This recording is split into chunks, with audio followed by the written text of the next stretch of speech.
in the Lena and in the Silencer, just free food for that Tiny, but we will see Among Us go for the DK pickup. We did see Arbit play this DK the other day as well in the mid lane, and he was extremely effective, just initiating for the team, every team fight, pushing out towers, very easy stuff.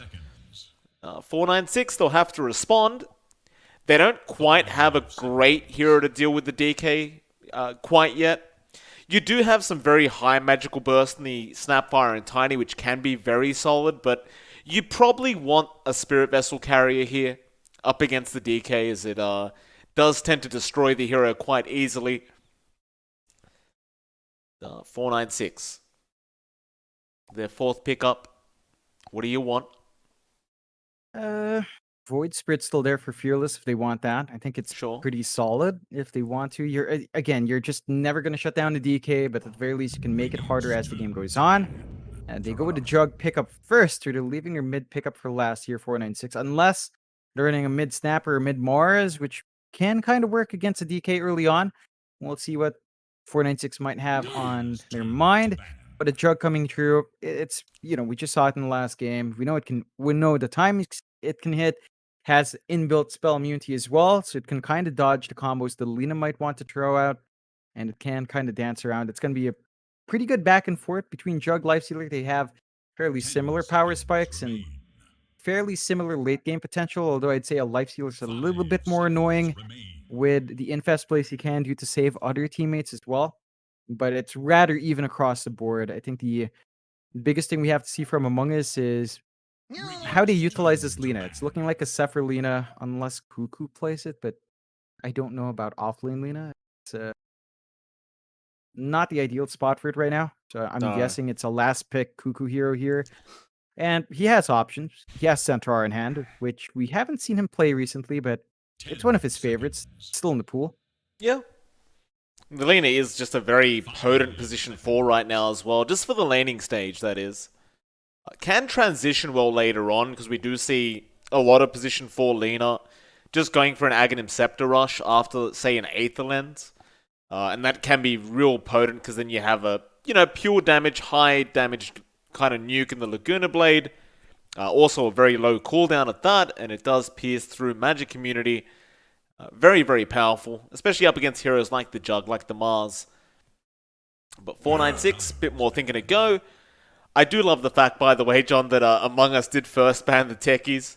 Good to see that they're not going to allow Bombi to have that hero. I personally don't want to see it. And Among Us, their final ban out now. What do you want to get rid of? Just the mid hero, I guess. I'll get rid of the Beastmaster, surprisingly enough. So assuming maybe the Mars mid, or the Snapfire mid, or even the Tiny mid. Could be any of those three. We've seen Fearless kind of shake it up in mid a couple of times. The Beastmaster, of course, is one of the few heroes that can kind of control up your Lifestealer here. So they're just taking out spell immunity, piercing stuns. Pretty decent. They know there's not much room for a Bane. So 496 is not going to have that option for a sneaky Bane pick. We'll see what they go for. They're keeping it really open in this draft. Whether or not they have their supports on hand just yet, or if they're already showing their cores. Among Us does have last overall pick, though, so they're going to have a slight advantage in that sense, that they can adapt their draft. And you saw 496 ban out. They seem to be expecting the DK off here. They've banned out some mid heroes, and they do go Leshrac here. So kind of bringing in more magic damage in, more push potential coming out. You've got Leshrac Jug. They can push really well with a Healing Ward and Diabolic Edict. They can fight early on as well. And that is one way to kind of handle a DK. Before the BKB's up, Leshrac can rip right through him. Doesn't care about that physical armor. Absolutely. Among Us. They have plenty of time for this last pick if they want to take it. I actually really like that Leshrac last pick for once. Usually I hate the Leshrac coming out, but I think it does fit very nicely into this draft for 496. Not really much to deal with it either for Among Us right now. You do have a silencer, I think, before the Eul's is up. And if the Eul's doesn't come out fast and you have GS, you're pretty fine. I love that Among Us do go for the Storm. So Abed Storm comes into play. We were looking for an infest target for the Lifestealer. There it is. And Storm against Leshrac. still okay for the Lesh, but the Storm can kind of farm it up. We've seen Abed kind of work any Storm lane for the most part. So now there's pressure in 496 to rotate mid, prevent Abed from getting off to a running start. Cuckoo on the offlane DK now as well. That's a hard hero to bully out. Right? Like Drew is a melee hero up against a DK. You don't really want to spend your spin every time that the Dragon Breath comes out, because that's a bit of a lower cooldown and it's cheaper for Cuckoo to spam it. So we'll see how that back and forth goes. It's going to be an interesting one. Bombi's going to be on the Pos 5 snap. That's a bit of a iffy spot for the snaps we've seen. Pos 5 just really delays a lot of big item spikes. Even the mech kind of slowing down there. So we'll see what Bombi brings out here. But it's a great back and forth draft. Very different from Among Us once more.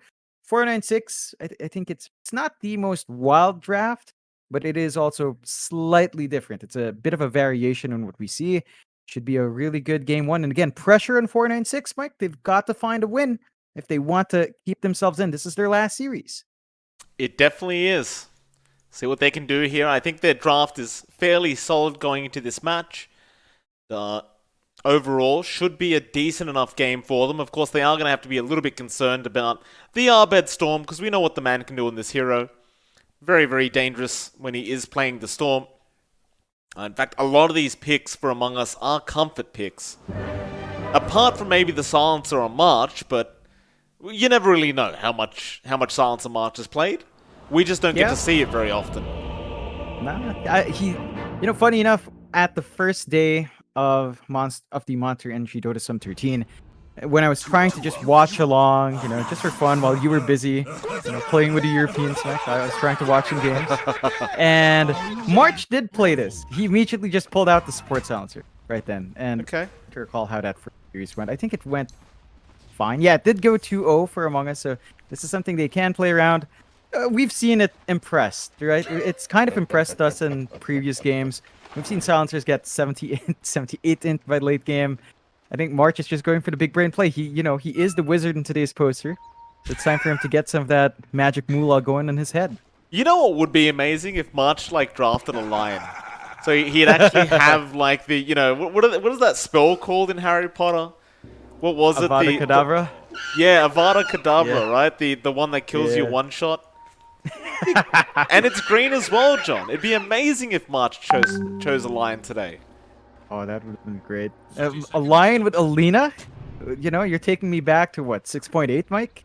All the way back, maybe 6.7, when you used to see Lion Lina supports. I remember, so I specifically remember that because of the picture of old Backtrack Void in the middle between those two supports. They're casting Finger and Laguna and they both miss because he's backtracks. So you just see the spell effects and it's, oh my god, Void, now I feel disgusted. I miss that so much. There was nothing like playing Void and getting Lagooned or Fingered and backtracking it. It was just the best feeling.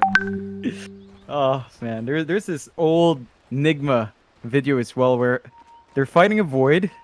Sunstrike came and he backtracks Sunstrike. How do you even backtrack Sunstrike?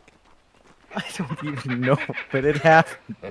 Oh, it's disgusting. Anyway, moving past visions of the past here, Mike. We're back to the present. We've got the lanes breaking out. IYD on the Lifestealer with March on the Silencer. Bit of a tri lane here from 496, and you like to point it out. Bombi loves doing this, so we'll see what they can get done with this early commitment first. I don't necessarily agree with it though on the Snapfire, if I'm honest, John. It's one of those heroes that, you get a bit of harassment out. I just don't see what you're going to do with it though. Usually he does it on the Oracle, right? And the Oracle at least has that, 2.5 second root in the Fortune's End. Which is why I think it's so effective when he does do it on the Oracle, but on the Snapfire, it's kind of like meh, Yeah. He did TP out early, so they're not going to find that opportunity, but I love what March is doing here. He does go for level 1 Glaives, he's just harassing out that BB, and there's not much Mars can really do at level 1 to stop that. Oh, bot lane, looks like the first blood is going to occur. Zephyr is able to pick it up, and I suppose that is one thing you kind of just pointed out, John, but the side lanes for the side of 496 are going to be rather difficult. On one lane you're dealing with a Silencer, on the other lane you're dealing with a Lina, both of which are very lane-dominant kind of supports, and it can be very hard for 496 to kind of deal with that throughout this game number 1. Definitely will be, and you just love the straightforward combo here for Among Us. Like it's not flashy, but you walk up, you get Dragon Tail, you get LSA after. That can set up for a really easy kill, and it's not like Snapfire is particularly tanky. Now, the last lane we haven't talked about down mid though, Abed on his Storm up against Hung's Leshrac. It's going spectacularly well for Abed. Look at that, 10-2, 5-3, 6-3 here for Hung. He's got a full wave right now under his tower. But this is a lane Abed loves. We've seen him run away on the Storm with free starts. 496 has to be aware of this. They need to be ready to have their supports come in, particularly around those power runes. Abed cannot be allowed to get off the running start if they want to kind of keep him in check later on. Well, Hung's desperately trying to get some harass out, but Abed, he's got the bottle up. He might survive and should. In fact, Abed can turn here. He's level 3. He won't risk it. Hung had no mana, but I do think Hung has to be very careful now. At that level 3 mark, the Storm is very strong, and he can go for the Vortex pull-in to the Remnant. And you can see Abed trying for it. He's posturing very aggressively, trying to get him low in HP, and once he's low enough, he goes for the Vortex into the Remnant. He's not going to get him this time, though. He misses the Remnant, but it's all a setup for later on. I expect him to try again in about maybe 10-20 seconds. Meanwhile, bot lane, however, Zephyr is going to be able to kill off Bombi again. And in all fairness to Bombi, it is a pretty tough lane for the Snapfire. You can't contest the Lina. It's impossible. You can't do it. It's just too long of a range. You know, that's the beauty of the Lina. She can hit from a mile away. She's like a sniper that has spells. Yeah, so it's just perfect here, and there's that combination. Beautiful. Just double stun Drew. He doesn't want to spin, as the spells have already come out. It's just a really crappy lane here for Drew. Sitting at 8 last hits, 1 deny. At least does have the level 1 healing ward now, so he can get a reset every minute or so, but even then he has to be careful, as the Lina with the attack range can kill off that ward very easily. However, mid lane, John, Abed going to cop an Edict, but he goes for the Vortex anyway, into the Remnant, but now he is a bit low on mana and HP. The toss back into the Avalanche, they do get one. March is going to try and fight back. Hung is eventually going to go down, but Hung should be relatively satisfied with that, considering he did get the Storm. Yeah, I think you're happy enough to get that, but I don't think Among Us is going to be too upset. You know, you're taking int away from an int hero, and that's something you have to be careful about when you're against a Silencer. If you die too much while March is around, you're suddenly going to have a very small mana pool, which is not what you want here. Absolutely not.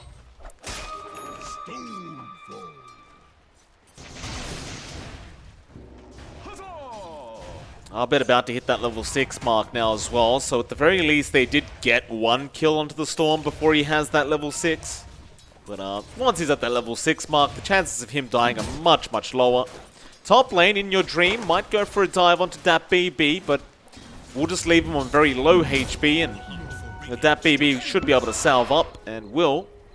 Meanwhile, Joe Cam going for a chase onto our Silencer, but it's level 1 Avalanche, level 1 Toss. He doesn't have the damage output to kill him right now by himself. Meanwhile, bot, however, Drew, extremely low. Cuckoo gonna dive in for it, needs one more, gets the breathe fire and does kill him. And now onto Bombi. He's trying to fight back, but he will go down to Joe Cam. He misses the avalanche on Cuckoo. He will at least get the toss back to cancel the salve. But it's a DK, John. He has a lot of passive regen. He'll be fine. It's just 1-5 start now for Among Us.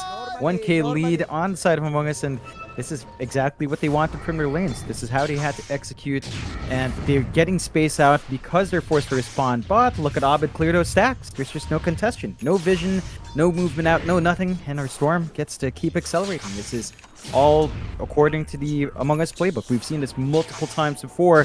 They scan out now, but it's already a bit too late. This is what I love about March's support. He really does focus in on making sure these stacks are there. Hung is eventually going to intercept, and Bombi is trying to get close with the cookie and does land it. A very nice cookie at that. Hung, he will go to steal the stacks away now and does manage to take them.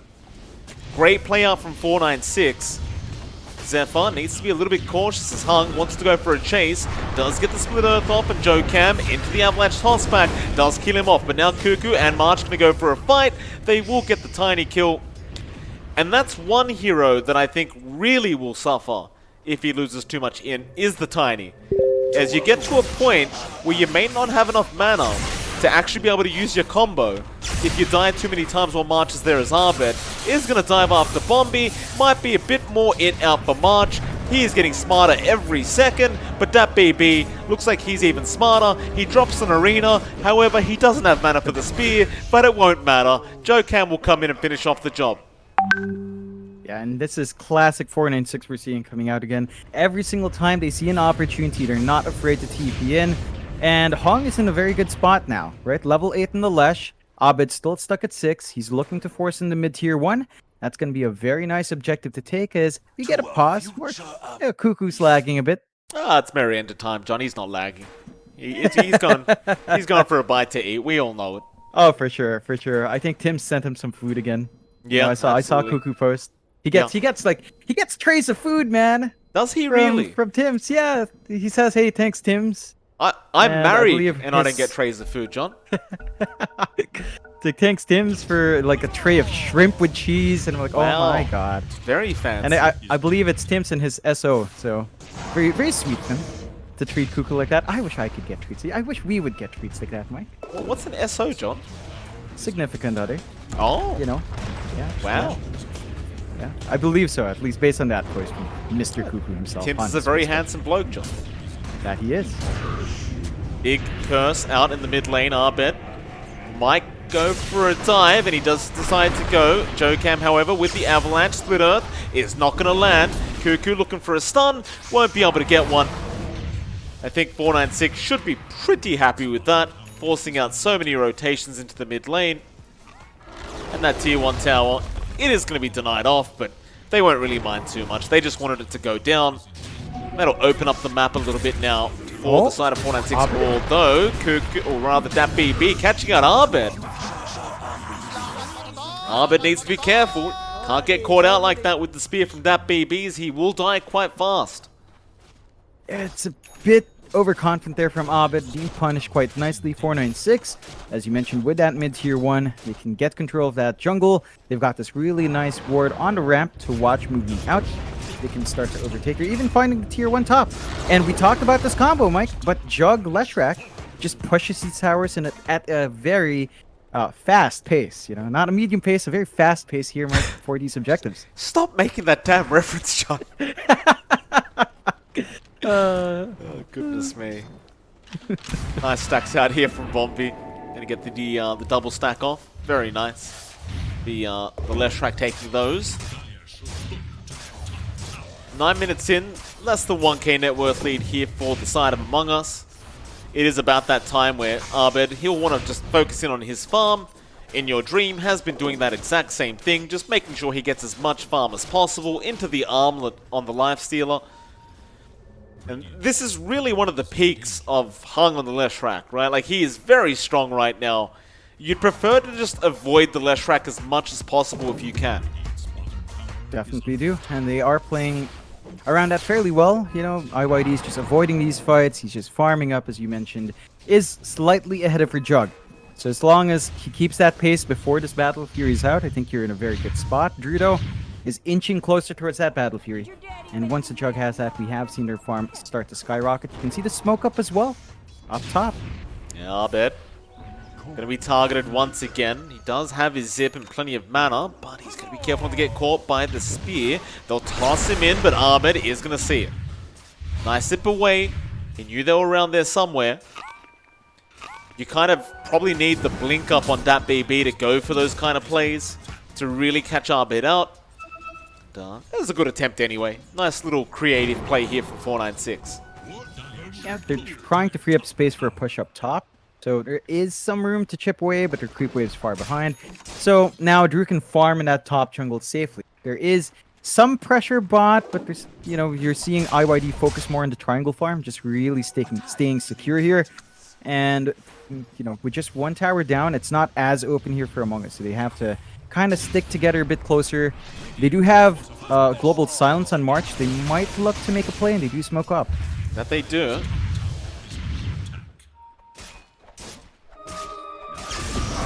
Zip in. They do get the global silence off straight off the bat. No playing around. March will say thank you for the intelligence, sir. will appreciate that, and Arbet going to go for a zip in onto Drew, but he will be able to spin TP away. And John, earlier on, I pointed out that the tiny JoeCam, he really doesn't want to lose too much into this silencer as he already has a tiny mana pool. But the Mars is in the same boat. They both have terrible mana pools. If they lose too much int, they're not going to have enough mana to use their combos. And so they really have to be very, very wary of that. Oh, definitely. This is why I really want to see March take up a more active spot. He is going for the Veil build that we've seen a couple of times from these silencers.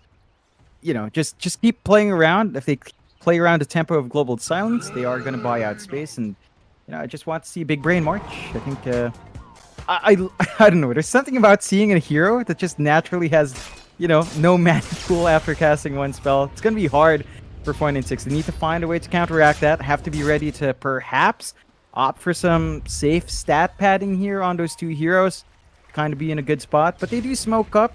That BB and Bombi, they've got the Kisses in Arena ready to go. I like that BB's item choice as well there, John. He's already going for the Yules over the Blink to make sure he has some added in. Because he knows it could be one of those games. Arbet is being watched right now, but they don't have a way to break the gap at the moment.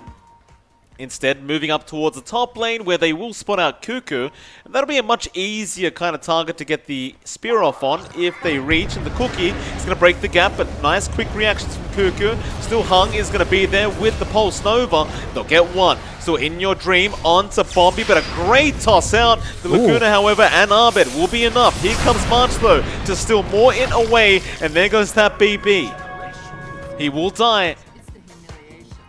Among Us, they want more. In fact, Arbet, he's a bit low on mana. He might just want to back off, and Hung is going to get tossed straight in onto that Storm. They have the LSA, but Arbet does go down. Nice play up from JoeCam and Hung. Into March. The Silencer will survive. In Your Dream will get started now. The Global Silence coming out. March just sticking around. Getting that in, John. Real value here with that Silencer. And Drew, he will barely get away. 12 in already, not too bad. Yeah, it's been really active for March, and good use on the first two Global Silences. Just on point with the cooldown usage here on Among Us, keeping themselves at a pretty good spot. They only maintain a 2k lead though, so it's not as big as you'd expect, but Drew's getting a lot more from these trades. He's one part away from finishing up that Desolator. Our Lifestealer is just about ready to rip and tear. 496, they've got to wait for this blink from JoeCam. Calling out Bombi. Cookie is going to stun up Arbet for a second, but not long enough. Still Hung. He's going to come in. He doesn't have the Yule set up, so Arbet will be able to zip out of there. I think that's going to be one thing Hung really needs to finish off here on that Leshrac is the Yules if he does expect to kill Arbet on his own. Yeah, it's got to come out. You need some setup for yourself here. Even then, there's like a bit of a window where Arbet might be able to just cast himself out, so it's 50-50. I'd say a Root would be a lot safer, just straight up. Maybe an Atos would be very helpful here on one of these heroes down the line. We'll see if that is going to be the play. They really do need this blink though. Like on JoeCam, still 200, 300 gold off. You're going to need an initiation tool to get that happening, and you can see Among Us are actually already ready to go. They've got the blink on Cuckoo. They're infested on Cuckoo as well. Immediately scan though, so whether or not the smoke is a success is up in the air. Oh, I really don't like this for 496 though, John. Like, the fact that Among Us are the ones that can smoke up and feel like they can be the aggressors up against the draft of 496 is definitely very bad news for this Radiant side. So they want to be the aggressors here, but Bombi is going to get caught out. March will say thank you. He'll walk away with another +2. I mean, in all fairness, you are buying time for Drew to get that Battle Fury up, and you've also got the Blink Dagger coming out on JoeCam. But I would still say that as 496, you don't want to allow Among Us to be running at you like this. Definitely not. It's just favoring them so much, this early snowball. You have to remember, Among Us are also getting some farm out. Like, Abed gets some space out. He's 2 parts away from his Bloodstone. And they're keeping pressure down mid, and they see he's going to be stunned up. He TP'd by himself. He needs help ASAP, but he's not going to get it. Great Global Silence. Great Laguna there from Zephyr. And, well, as we always say with Leshrax, John, you die a couple times and you just feel like you're not a hero anymore. But mid lane, they do jump in and blow up Cuckoo. Still, he comes in your dream. And Abed zipping in, trying to go for more. They will Vortex up that BB. He's going to die. And they want to go after Drew now. He did commit the Omni onto March. Does get the silencer kill on even Jokam, jumping back in with a great avalanche toss. Will kill off another, but Abed, he wants that tier 1 tower. He will get it before they can deny it off, and he zips right out of there. Overall, still a pretty decent win from Among Us, considering they did kill Hung off and got the tier 1 mid tower. Jokam was still chasing, but yeah, I mean, and by net for it, 496 is still happy, but the objective does give them a little bit more. You can see the commitment, you know, they really want to punish Abed, but he is just a bit too quick. They can't really line up for anything just yet. They're gonna need their other course. They do get a nice forward ward though. So they've got this off-ramp ward, but March immediately spots it. Just taking away that vision immediately. Fairly nice sentry ward for March. They just need to kill the ward. Where is this ward you speak of, John? Right here in the ramp. Just just really good, like immediate sentry out, and now they find it. So free money for March. It's all the int, man. It's all the int. He's just so smart now. How is the mana pool going, by the way? That BB still stuck at 471 and 495 for Jokam. Not too bad, all things considered. Everything's still going just fine. Of course, you got to be worried about that level 15 talent, John. It just gets worse. That does. I think I'd say it's actually pretty borderline for that BB. Like, he's right on the edge. You cast Arena, that's 200. Then you Spear and God's Rebuke, that's another 220. So you've only got a little spare. You don't have enough to cast any other spell after your one combo. That is true, actually. 30 mana left over. Which is why he's gone for the Soul Ring build-up. Because that's one way to just get instant mana going. What a bounty! Smoke up now. Again, Among Us are going to be the ones to be aggressive. I don't like this for 496. I think they really need to initiate, but they're going to get jumped on. Hung, he's going to get blown up. Jokam trying to fight back, but he cannot. The avalanche will do nothing. Bombi's caught out. He will also die to Abed. They're being too passive here with this draft. This is not what their draft does for 496. No, we talked about it. We expected them to be a lot faster with the blink and they're tiny. They take the backseat. They're being punished for it. They only found tier 1 towers.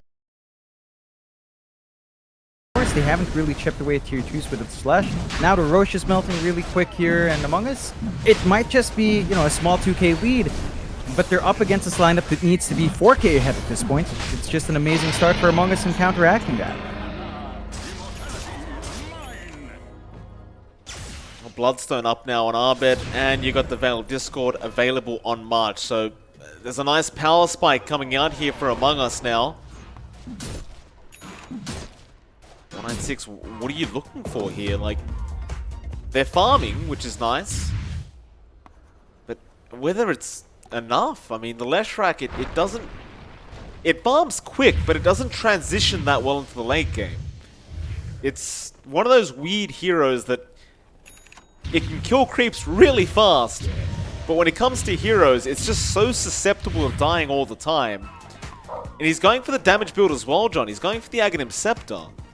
So it's not like he's going to be really tanky in these team fights either. Yeah, it's only really has to use to dispel himself in a way. Dream going to be spotted, however, Cuckoo stunning up that BB on the side. In your Dream now will just start running at the Leshrac. Arena is only going to be for zoning purposes. That BB will try and TP, but Abed will just Vortex, leave him there, go for more. He's found out Hung, but he can't cancel the TP. Instead going after Bombi. The Snapfire just going to try and fight back. He knows he's dead. Abed Up top? Playing games with him. Up top, however, Bombi is going to go down. Jokam also dead. Drew the only one that can spin TP out, and does. Things continue quite swimmingly here for Among Us. The net worth lead is only stayed at around 3k maximum. But that's because 496 keeps farming the jungle. They're not doing anything else right now. No, they can't get the space out to really clear out these towers. Like, they tried up top, that tier 2's down to 858, which is fairly darn good. You know what would be better though, Mike? 0 HP would be great for that tier 2 right now for 496. They just can't clean out these objectives. And Among Us, their draft overall scaled so much better late. You mentioned it with the Leshrac, but even our Jug gets constrained by the Omni Slash. The Swift Slash is nice. It fixes some of the issues, but it needs a lot of farm to really keep up. And that's just one thing where IYD is really shining right now. Like, he only really has an Armlet plus Desolator, but that just enables a Lifestealer to, again, rip through all of these heroes without a care. And you've already got 24 int on March, and this guy only has Tranquils and Veil of Discord, but that's enough to really dish in the damage, do his job. 496 need to get something done. They've got this blink on their Mars, they've got this blink on their Tiny. What does the Ags do on Silencer these days? Is it still the global silence with Arcane Curse? No, it's last word. It's right, okay. Because March is going for an Ags now. Yeah. Oh, goodness me, March. What are you up to? So, I guess it's quite valuable, in a sense. Everyone's just going to be silenced and copying so much damage. Never seen it before, though, John, in a pro game. This Aghanims upgrade onto the Silencer. It's been a while since the Ags change. I remember it being an absolute pickup. Remember when it was Glaives of Wisdom? And just absolutely broken his core? Now it's still... Zipping in, Jokam does get an avalanche toss into Cookie. Tried to dodge it with the illusion room, but doesn't quite get there. Still, they found Bombi. They do burst him down. This is really starting to turn into a one-sided stomping here, this game number 1, John. They are very reliant, it seems, on Drew, but Cuckoo is going to go in with In Your Dream. They don't have a Basher yet, so he can spin away. But 496, they are putting all their eggs in the Drew basket. I agree with you on the point you made earlier, though. I just don't think the junk's going to be enough later on. It's a huge burden for that basket Drew's carrying. It might just, you know, tear out from the weight, and they need to find some ways to get built up. It's not just this scaling of the Jug you worry about, but the point we've made and we've kind of joked about, but it's a real point here. The mana pools of these heroes are just not scaling. I'm looking at Bombi, and he's stuck at 483. Again, it's just dropping the more and more they die around March. They are smoked up. They're trying to look for this finish off on the top tier 2. They might find it. Well, Hung looking for that Yules onto Zephyr, but he does manage to 4-staff out. It's going to be just fine. So they'll trade tier 2 towers. The bottom tier 2 does also go down to In Your Dream. Speaking of In Your Dream, he does have the Assault Cuirass up now, so it's going to be much harder to get through the HP pool of Among Us now as that bonus armor. It's going to be very, very useful for them. Mostly up against the junk, of course. And, I imagine In Your Dream will probably just go for a Basher, and he does. Yeah.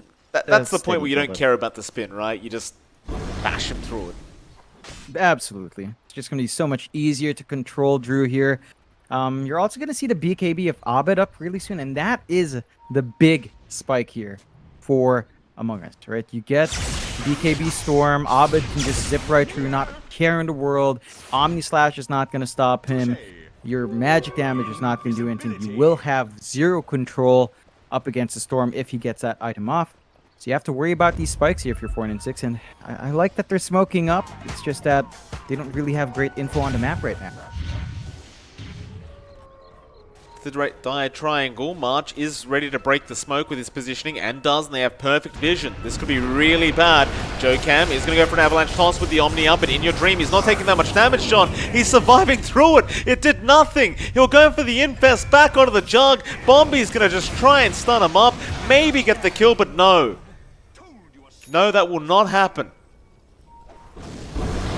How did March die in all that?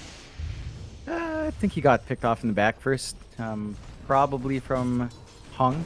Looks like pretty nice at the least. They didn't die around March, so they didn't lose int. But you still lost your heroes to the Lifestealer. And IYD now in a really nice spot. Like, that was his AC reveal unexpectedly. He lives on the edge, and he just transitioned to tower. It's that easy here. Arbit's got a regen rune. Hung is going to use him up, however. He could be in danger. Though no, he pops the BKB. TP's out.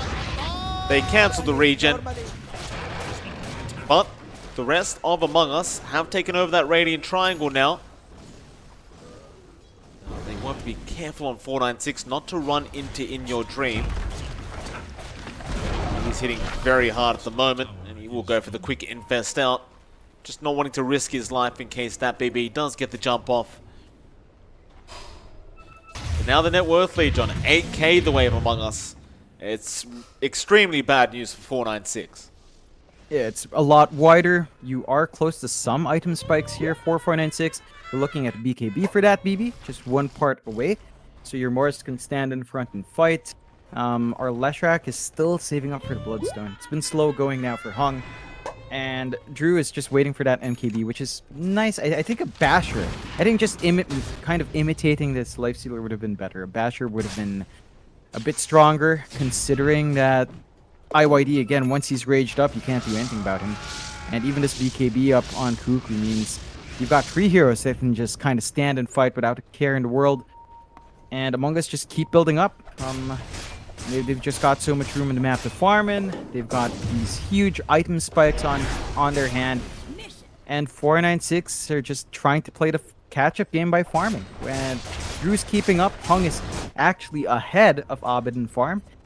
It's just the scaling these heroes that we always kind of question. It's just not the same impact.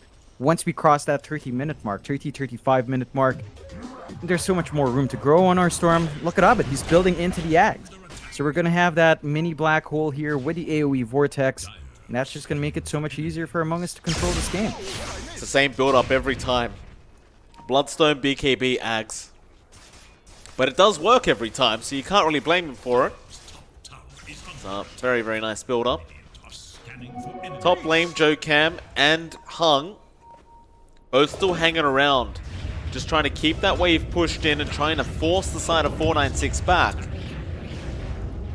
Not really forcing them back though. Like, it's only Zephyr there. As I say that, Arbit is around the area and he'll go for a zip into the back lines, wanting to go after Hung. But the Yule Scepter will save as now. Do they want to jump? The Global Silence is going to come out. That'll be your Leshrac being caught out and Hung does die. If it means a Leshrac kill, they will happily take it. The best they could ask for is, I guess, Drew taking that bottom tier 1, but it just doesn't mean anything.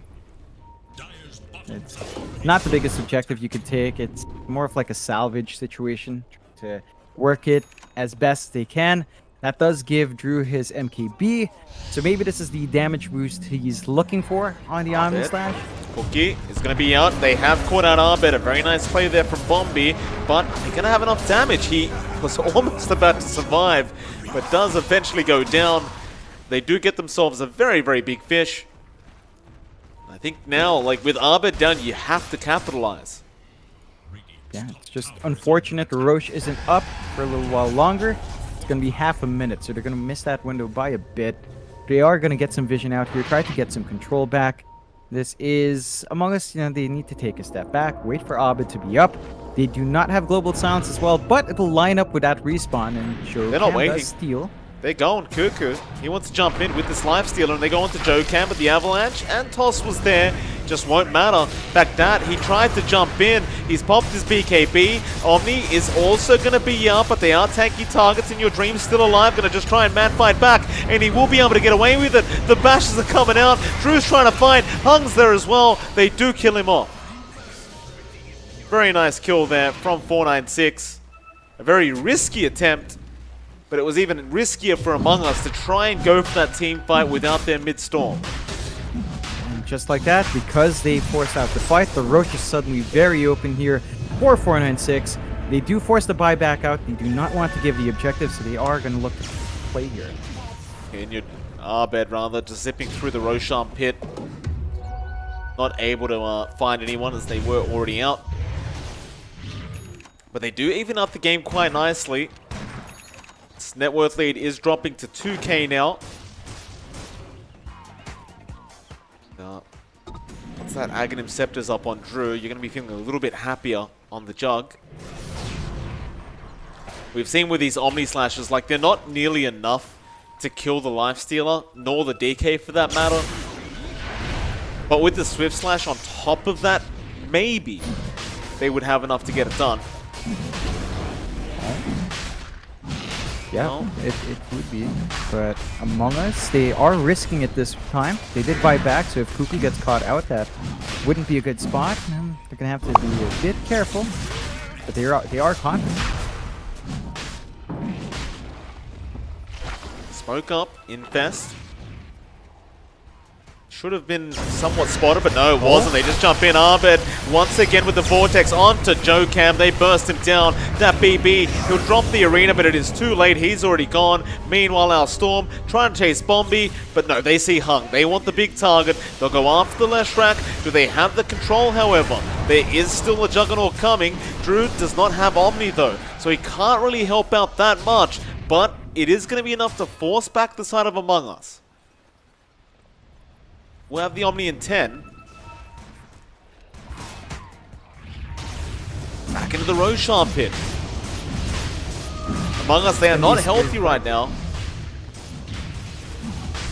They're gonna get the Roshan. Cheese?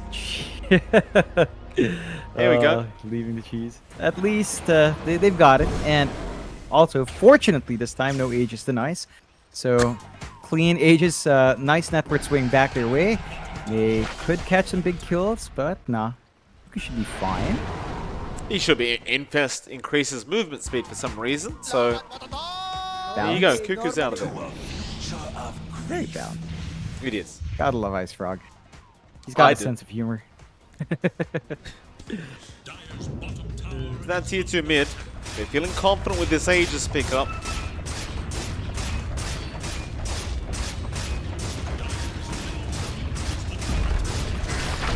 Well, there's going to be a stun out. Bombi has been caught in the back lines, but they still got the tier 2, and March is being tossed back by JoeCam. So they will get the silencer in response. 496 still wanting to be the aggressors now, moving forward. Drew trying to spot somebody out to go after, and it looks like he may have spotted it in your dream. They've got to be careful though. Arbed has farmed the Ags. So the turn potential is there. In your dream, he'll rage TP out of there and be just fine. But 496, all credit to them, John. They have caught up very nicely. They really have. They've turned those fights on its head. Among Us might be getting a bit too hasty, jumping in the unideal spots. They need to make this Ags work. Cuckoo gonna jump in with the stun out. Hung still has a lot of magical damage, but the toss away. Guess does waste the BKB timing, but Arbed does get a 2-man Vortex off. The arena's gonna be there. Do they have the damage output? It looks like they might, but Hung, he'll eat the cheese in time. He'll survive another day, and Drew, he has the Aegis. They'll zip back out of there. JoeCam just trying to catch anyone he can. But the global silence will stop any further attempt. In fact, they jump back in now. Bombi is going to die, but there is your Swift Slash. Drew, he just got the Axe into the Omni. Cuckoo is dropping low and is going to die to Drew. In fact, JoeCam, a great toss back now onto the Lifestealer. There goes In Your Dream. Arbed, he's going to Vortex off, but he needs some more help. A 3-man LSA. They'll get that BB into Hung on the Leshrac. He Bloodstone actives, but it is not going to be enough. He will go down on Arbed, looking for more, but he is out of mana. JoeCam trying to hide in the Ancients, but the Ancients have been woken up and they realize it. That'll be JoeCam going down. Ultimately, they do manage to defend the high ground and turn it back around. A very close call there for Among Us. It's going to be a lot of gold going back their way, however. But I'm really impressed by 496, John. The way this game's ended up for them, it's really not something you'd expect.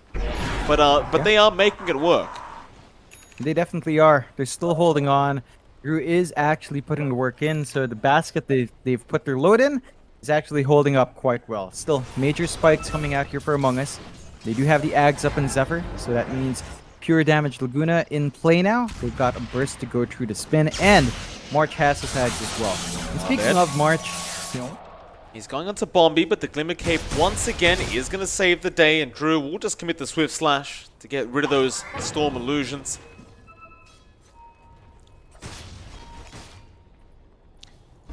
Yeah, March with his Aghanim Scepter. I'm looking forward to seeing how much impact this has.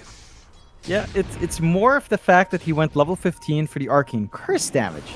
Okay. It's got me curious. Yeah, he didn't go for the Int. I guess he feels happy enough with 34, although... Oh, if they caught out there, it's going to be Cuckoo. No, BKB up. Cuckoo is not going to survive, but Arbet is going to jump in for another huge vortex into the 3-man LSA again, and the global silence, but it's not enough. There's no damage. They kill off Drew, but they've lost 2 in response. Zephyr, luckily, getting the Laguna off just in the nick of time to kill off the Jug. But man, I'll tell you what, John, in your dream, and Cuckoo need to be a bit more careful not to die solo like that. As they are getting these huge vortexes, but there's just not enough damage afterwards. They've got to hold it in a bit. Wait for that ideal time. Have Abed be ready on the follow-up, or have Abed actually start instead. Like, the DK stun is nice, but it's only single target. You need the vortex to kick it off. Then you come in with the infest, follow-up single stun. They are having issues in pulling that off, and it's being punished well. 496 just constantly making use of these deep dives from Among Us to keep themselves up. They managed to find a good amount of farm. It's down to just 1k lead at 37 minutes in. That is not significant in any way. And you look at the Dota Plus graph, Mike. It was rather big for Among Us, but it swung nearly back to 50-50 at 42 to 58 right now for Among Us. So it's still slightly favored, but they've given out quite a lead here, both in EXP and in net worth. They need to reel in that aggression here. Definitely very bad news here for Among Us. It's one of those games now where one big team fight changes everything, and Abed, be very careful in that mid lane. If they get that Yules off, Abed might die, but he does spot out the rune at the top lane, and that actually saves his life. Had that rune been at the bottom lane, he might have actually been caught out and died.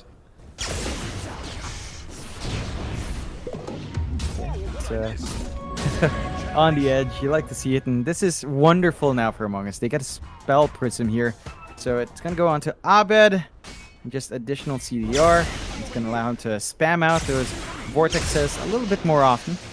He's gonna have more presence coming in here, and a little bit more to help him out. They still need to get some answers going. I think damage has been a consistent issue. And again, just reeling in that aggression. So it looks like both teams are going to wait for a Roche, although I believe 496, they are smoked up. They are. They want to try and go for something right now. They're feeling confident. Hung's literally dancing his way into this team fight. Seems like the side of Among Us are aware that they are up to something. I believe this cheeky ward may have actually caught them out smoking. Never mind, that's the wrong ward. Never mind.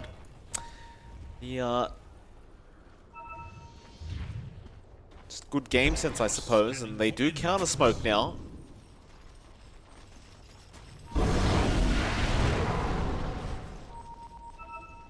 It's caught out, however.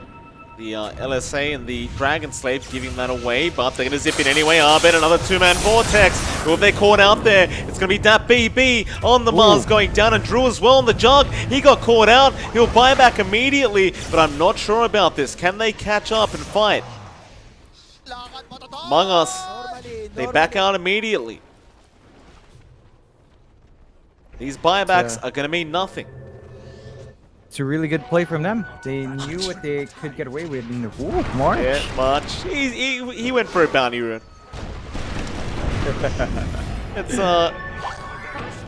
try and make his way out of there, March. See some pro players. In fact, he does make it out to the high ground. No and way. Cuckoo jumps back in. They get some more in for March. Hung's coming in, but that's a life stealer. He rages up with the Abyssal Blade. Abed's going to jump in as well. Hung's trying to run. He's been left alone. That BB with a massive arena. And the Omni comes through, but Abed zips away before he can get killed off. Another Swift Slash is there, though. Drew cleaning up now. In fact, Joe Cam did kill off Abed on the Tiny. The tree toss is there in your dream. Is also going to go down to Drew. And it looks like it's time for Among Us to start spending some buybacks. Yikes. Yeah, they start with March, but they're gonna need to be up and running. There's no one here to defend. Now, there is a wave down mid that Drew can look to push, and that was just very fortunate.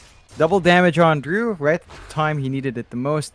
Turns that fight for them, and they can look at the high ground. They know that Among Us has to expend these buybacks, and they will. That they will. Drew is still feeling pretty darn confident, it seems, on the jug. He wants all the buybacks. He knows the Silence Arena is not going to be anywhere near enough to defend these this mid racks. As they do go in now. In fact, Zephyr is forced to just deal with an illusion. That baby always looking for an opportunity to try and get a big blink arena off. They'll get one lane of racks into that bot tier 3 tower. There's your buybacks now coming. They will spam the Laguna onto Joe Cam. Zip out from Drew. No, the Abyssal play with the zip in from Arbed. Now that is a nice play. Invest on the Storm, zip in to make it in time and get the Abyssal Blade off. That is a dieback on Drew. That's huge. That's a very big opening now for Among Us. They did have to buy back themselves, but it's worthwhile.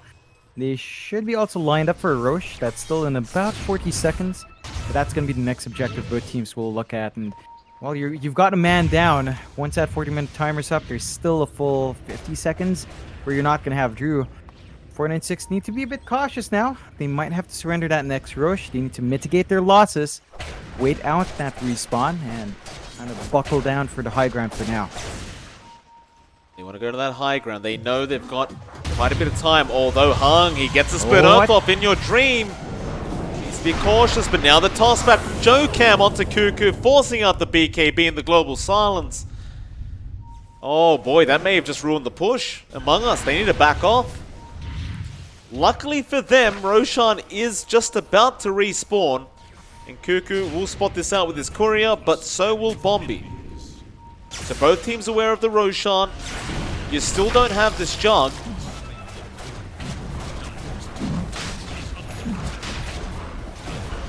Could try for a fight, but if they lose this fight, the game could just be over for either side, really. There's your Mortem's Kisses, but Cuckoo has jumped in straight onto Hung. They're trying to blow up the left rack, and they do get him. Hung is down. He'll buy back immediately.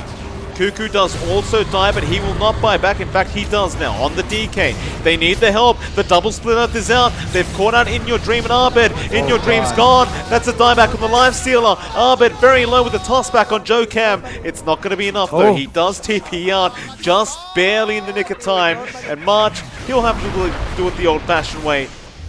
Just run, March. He can't. Roshan is now the way of 496. That is going to be big. That's the third of the game. They've got the refresh orb on hand now as well. They've got Drew around, so safety nets for their cores. Ags up on their snap, and Curry was trying to steal. He actually took it. He took it. Oh! Refresh and cheese. Oh, Arbed. Very nice. Cheese and Jesus. Refresher Shard is on the courier. Arbed does take that away. Aegis will be there on Drew, but that's all they got, and literally no one on the map has buyback. They are all on cooldown. They have no choice in the matter whether they have gold or not. So 496, they know this by this point. They might just go for tier 4 towers and force out the Storm and Cuckoo on the DK. We'll see if they can defend. It's a 5v3 situation. It's going to be a very hard one. Arbed, he'll zip in with a pretty big vortex, and Cuckoo is going to jump in as well. The Gobble Up not going to land, but they have the cookie. Cuckoo still trying to man fight, but he's dropping low. Laguna, Refresher, Zephyr, he does kill off Hung, but he does die himself. It's still a 4v1 situation now.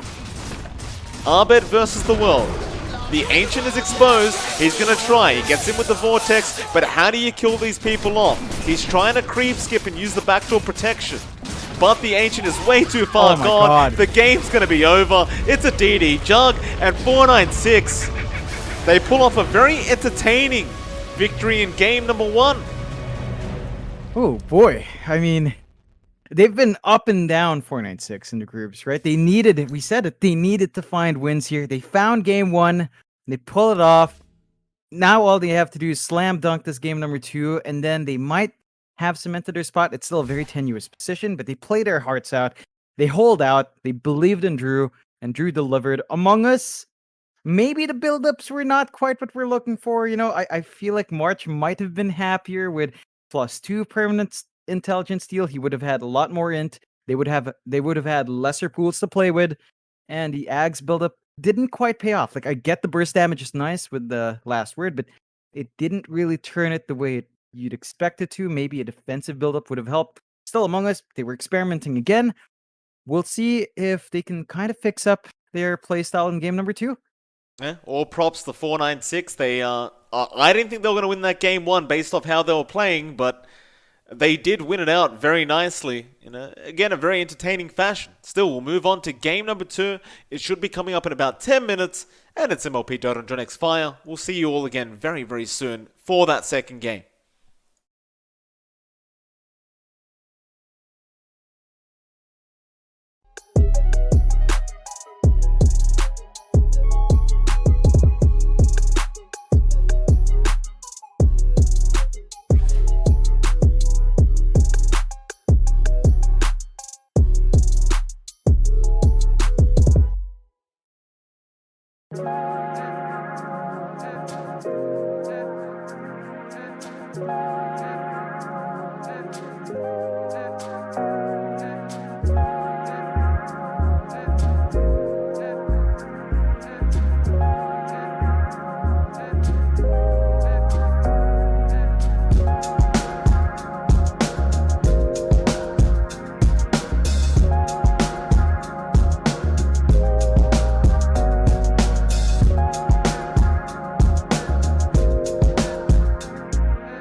Alright, ladies and gentlemen, welcome back. We are here for our second game of this best of two series between the side of Among Us and 496 Gaming.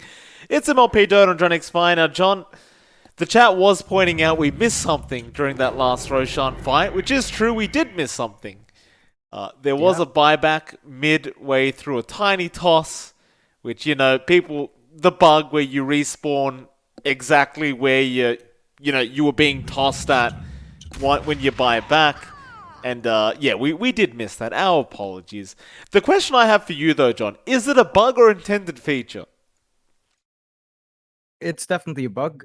You think? I think, yeah, it definitely is. It's one of those quirks with the game not updating your position, so you can kind of do the same thing with, say, I believe Timbersoft. He buys back mid and dies midway through, say, a successful Timber chain. You can kind of do that. It's just the way the game's coded. It very, very strange in some instances, and I also want to say that's also very niche in that it could be down to how the server refreshes. So I believe we Dota 2 is on what, 30 tick servers, so it only checks 30 times in a second. It's a 30 hertz cycle of updates, and in that window you can slide in and just unfortunately not get your location updated if you kind of do it in the same update cycle. So it could be a technical bug. I think it is, but it's not like we know anything. It's not like it's a full game. Like, it's a beta game, so it happens. It's actually a very educated answer. Thank you for that, John. The reason why I was asking if it was intended is because we still have that feature from Dota 1 where you can actually blink as Queen of Pain when you're ruptured and not take any damage. Which is possible still, by the way, in Dota 2. You can actually take a half step and blink away while ruptured and take 0 damage. And that is apparently a feature, because it's been known about for, I mean, it must have been, what, 10, 15 years now that people have known about that feature, and it's still there. So I'm not 100% sure if the toss thing is considered a bug to Mr. Ice Frog, but maybe we'll find out one day, John. Or maybe we won't. Still, the draft is upon us. Among Us, they have gone for Phoenix Batrider Oracle to start things off. 496 Gaming, they have gone into the Magnus and the Snapfire. Oh, excuse me, yeah, 496, they have gone Mag Snapfire. So, what do you think with these drafts so far? It seems fairly standard between the two, but I'd say Among Us is looking slightly stranger with their draft. I'd say Among Us are sending a message. They've picked 2 Bombi heroes off the bat. They've taken the Phoenix away. They've taken the Oracle away. They've got a lot of sustain. Of course, we know March loves to play the Oracle anyway. So here they know how to maximize it Among Us' side. 496, Magnus Snap. We've seen this a couple of times. There needs to be a harder follow-up here. Something that helps them keep them anchored in the fights. You don't have the option for the Moras here. We'll see what the plan is for 496 and keeping them tied in. They do go with the Earth Spirit first. Beautiful. So it's your favorite Spirit Brother. Still doesn't have any new cosmetics. Nope. So, it is what it is. But they bring it out. Flexibility here for 496. Core Earth Spirit still on the table. More than likely a pause Fordo. And Among Us, you've got an Oracle. You take the Sven. It's a straightforward combo. You've got this Batrider to take single target heroes backwards as well. Pretty solid so far. It's going to be a bit of a hard Phoenix game. It's a Phoenix into the Snap again. So you've got that little Shredder to burst the eggs early levels. We'll see if Among Us can kind of fix that out in their team fights, but that is going to be pretty hard for Sephiroth to kind of get his spacing here. Okay. Sven pickup is always intriguing for me. Obviously a very interesting hero in the current meta with the Dispel and the Aghanim Scepter Stormhammer. Always a lot of fun to watch. Kind of ridiculous how strong it is once you get to that mid to late game stage where you have the level 15 talent plus the Ags. It gets a little bit silly to watch. 496. Perhaps they would have wanted that Sven. I'd say it wouldn't be too bad of a choice if they just pick up the PA here.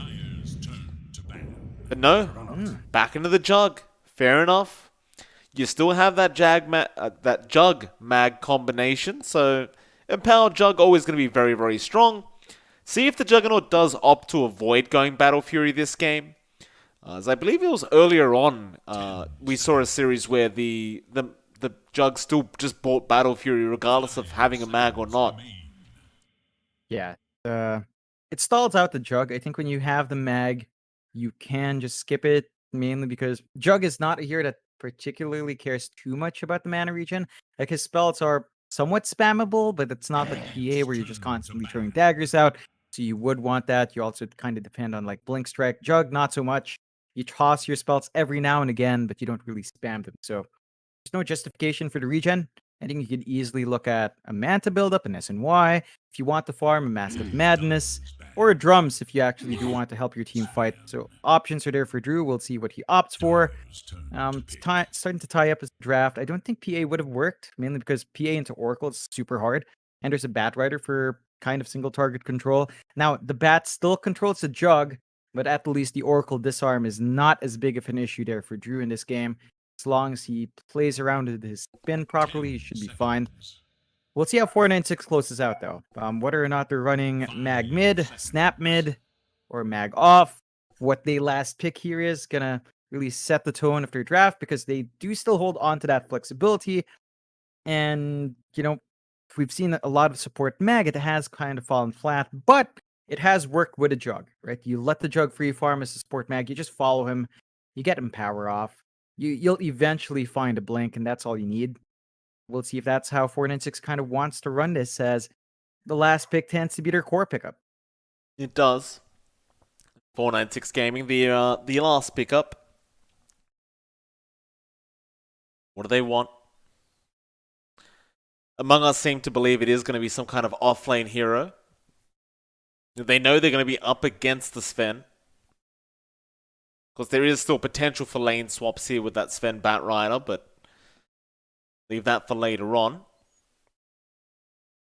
Alright, 1 second on that reserve time. They go for a Crystal Maiden. Fair enough. So, offlane Snap, offlane Earth Spirit perhaps. One of the two. Maybe even an offlane Mag, mid Snapfire.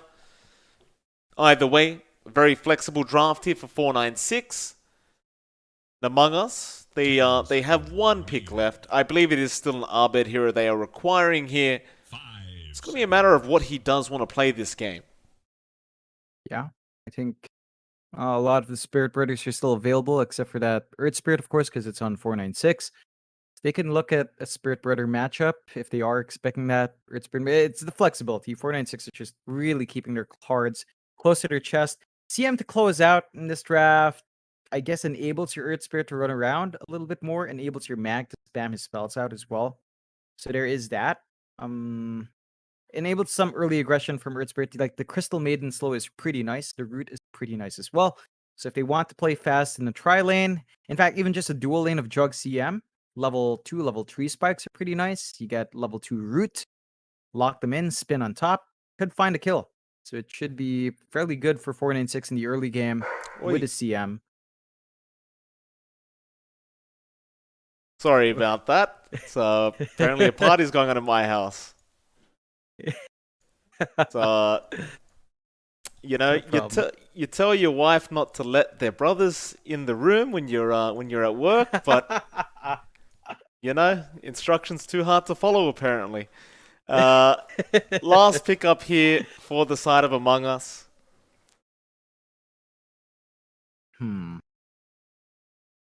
Thinking hard. I think they might be thrown off with the potential matchups. Like a Snap lane is very different from a Magnus lane. A Magnus lane is very different from an Earth Spirit lane. So they're kind of caught off guard here, unless we're seeing no disconnects, nothing funky in this lobby. So you're just really caught off guard. They'll go for the Timbersaw. Okay, all right. I mean, I guess there is a lot of strength heroes here in the Mag Snapfire. Should be a decent Timber game. How are they going to lane all this is the real question. We'll find out soon. Yeah, it's Hung Magnus. So Abed up against Hung down mid. That's a Magnus versus Bat lane. That's a pretty decent lane for both sides. I think you've got some mobility in the Magnus to kind of turn around, but if you're sticking it up, it's a risk. You also have the skewer plays, so it's a back and forth there. IYD Sven, laning with Oracle, straightforward lane. It's not one that the Sven should be bugged out on. March loves his Oracle, of course.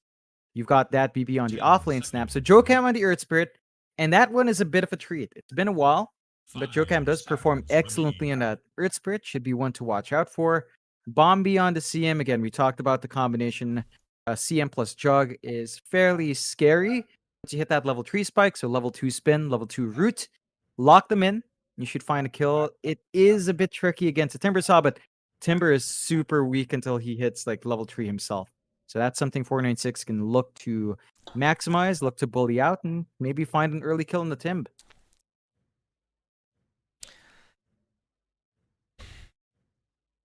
Sorry, John. It's just a little bit, you know. What is it? The party or? Yeah, I mean, I just don't worry about it, John. It's just, you know. For a moment, I thought Luna snuck into the room. That wouldn't have been a problem, John. Okay, now I've got to watch the stream, you know. Oh, great. I don't. Hopefully, nothing inappropriate was shown on the stream. Jesus Christ. Wait, you're telling me Chris snuck behind you? Yeah, he did, Chris or John. Nick? Yeah. I love it. I wish I could catch that. I'm not sure where it is. Still, we're going into the game, Mike. We're going in. We're fine. We're progressing here. 496. No, again, they need to find a win. This is their last series. They drew their series yesterday. There's a lot of pressure to get this one as a clean 2-0, but of course, Among Us, top team. They might not, they're probably going to make that as hard as possible. Now, you have to remember they did play a series a while ago. There was a 20-minute break because of that, but you are still playing back-to-back. So that might be a factor here. Let's see if Among Us can kind of shake off that first game and get something done. But 496, they are smoked up and they're looking to run down hard. Yeah, they are. See what they can get done. Normally.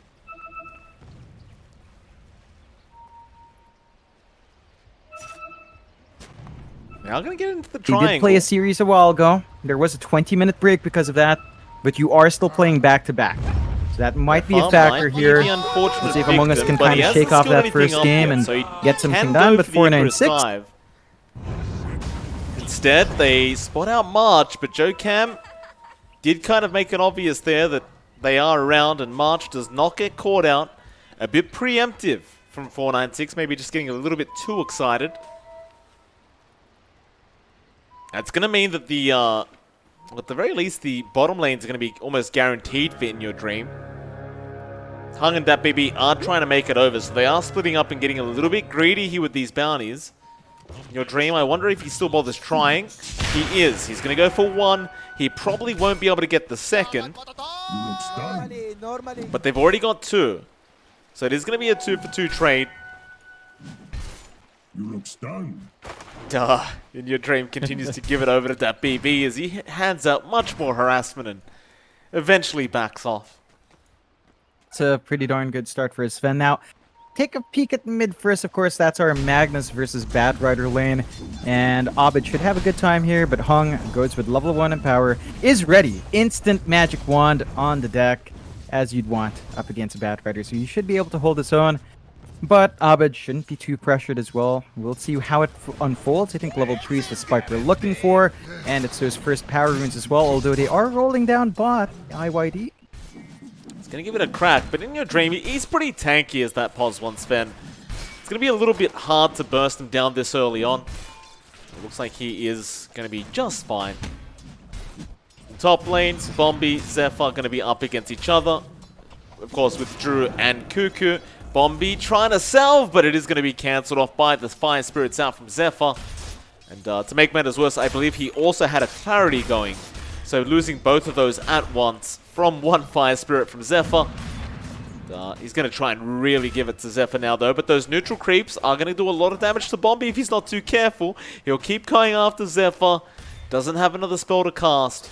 But he has forced out the Phoenix. And as well as that, he does get himself the Courier of Cuckoo. That's a pretty fantastic start here for our CM. All things considered, still regening up quite nicely. Now, we did talk about the spikes of Cuckoo and said that his start is a bit slower. He's just uncontested. Bombi not able to really soak some EXP to get a fast 2. They're going to have it now, but I don't think Drew is in a position to really leverage it. So Cuckoo should be able to ramp up quite nicely, and you know, we tend to say this, but when you are up against a Timbersaw, you want that first blood against this hero. Level 1 is just such a slow start for it, but doesn't look like 496 have really invested the resources to get that done. No, they haven't. How's our mid lane going? Hung. It's a tough lane up against the Batrider. Obviously, as the mag, there's not really much you can do, and considering Abed is level 3 now, he does have a lot of kill potential if he does get the sticky napalm stacks off. That he is doing. Might even dive here. He does skill up the Firefly. Hung going for the TP attempt. Will make it out just barely, but now the roll in from JoeCam with the boulder smash might be enough to get Abed if Hung can close the gap. He does get the shockwave off, but Abed still trying to fight back with the Firefly. JoeCam is going to survive. Whoa. No, Abed. He gets the first blood, and it looks like he might just get away unless the shockwave connects. But no, Hung doesn't bother going for it, and Abed, he's going to get a first blood, run back to Fountain, but it looks like he is going to be alright. That's a pretty big win for Abed. I think you're going to be happy overall with that kind of result. You force the rotation mid, doesn't really do anything, so you're freeing up your side lanes, which helps IYD farm. You've already had a bit of a slow start bot for 496, so, you know, DatBB and JoeCam just not finding the pressure onto IYD. Slowing down this Earth Spirit is a pretty big deal. You know, you're not going to get those successful rotations. Is going to be up before the 4-minute runes, but looks like JoeCam might want to just commit and keep some vision out for those power runes, kind of prevent Abed from sniping something nice like a haste. Absolutely.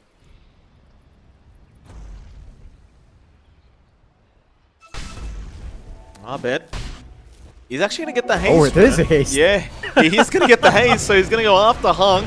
He's not going to get Cliff Diver, Abed. He does get the kill. Now JoeCam is also going to be in trouble. He just committed his role, so there's no way out on Abed. Oh my god. Yeah, that's so unlucky for 496, but extremely lucky for Abed. John, you've cursed him, sir. You've done it. That's... Congratulations. Is that a curse, or did I bless Abed? You know, I didn't curse for anything. I blessed Abed. Okay. I blessed him. I'll give you that. I gave him that haste. Okay. Haste on demand for you, Abed, just for you. Still, are you Ice Frog, you John? Hey, I know about the tick server. Maybe not. You never know. Still, they have to watch. Abed now, you know, level 5. He gets to pull the wave. He gets to clear the camp, and Hung a full level behind. Not a pleasant start. He's gonna have to share farm with his Jug.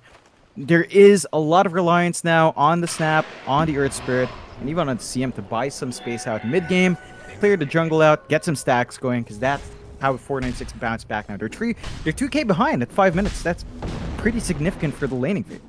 Well, March is going to be in danger down at that bot lane. That BB is going to be able to get the kill, but does get stunned up by In Your Dream.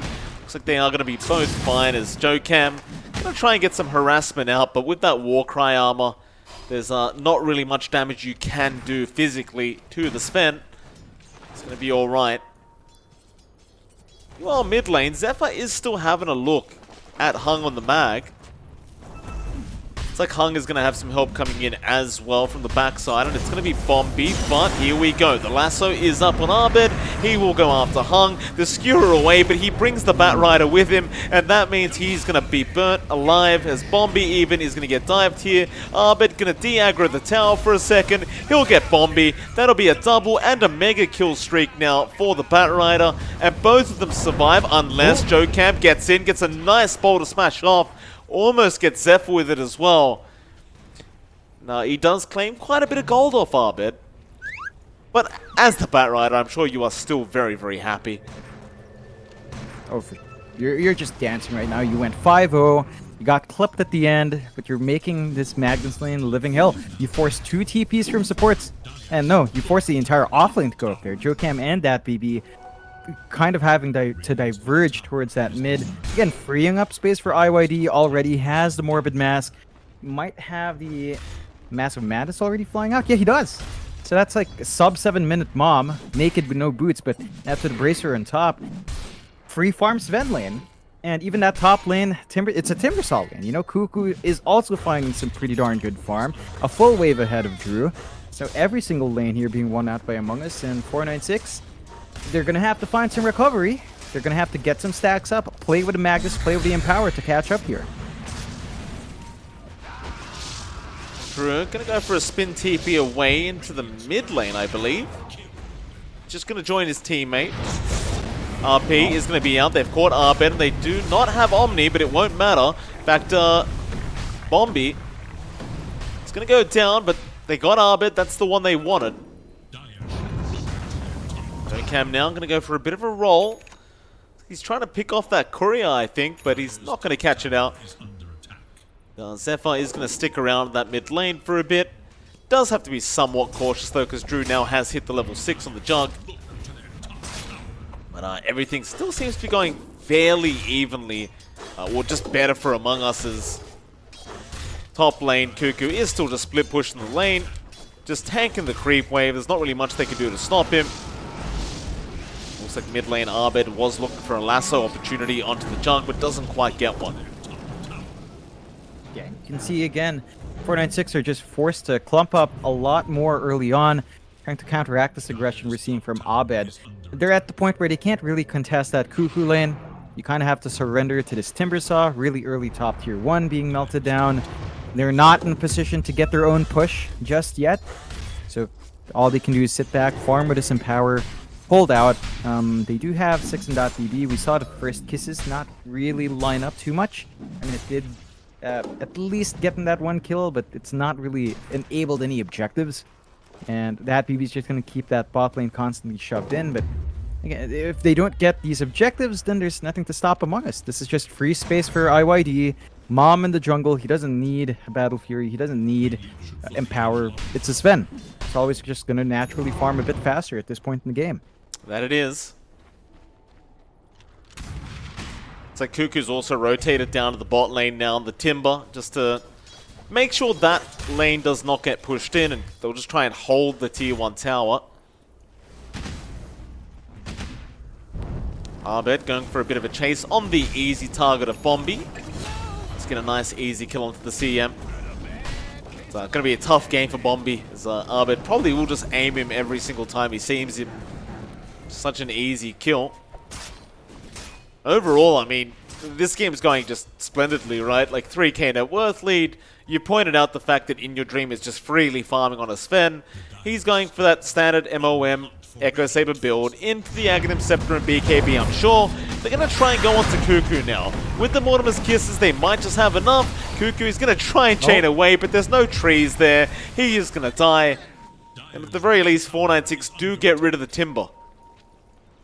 I'd say that's a pretty big pickup for them. They don't have to contend with creep waves getting cut out, and they do manage to inject some gold into themselves. So the trio is finding some pickoffs to play against and kind of punish here, and they need a bit more though. Hung gonna go with the RP onto Arbed, but he has the Firefly, so he just goes. The Omni not really doing anything. They're still gonna try and spin onto the Batrider. Arbed will eventually die, perhaps. He goes to the lasso. Sunray is there. In Your Dream still trying to fight, but 496 happy to oblige. They'll turn back around. They will get the Sven now into the Phoenix. Zephyr is getting very, very low, but they might not have any further control. But I'd say you are still very satisfied. In fact, they're going to turn back around now, but Drew, he's going to spin away, and Hung still happy to try and fight if they do want.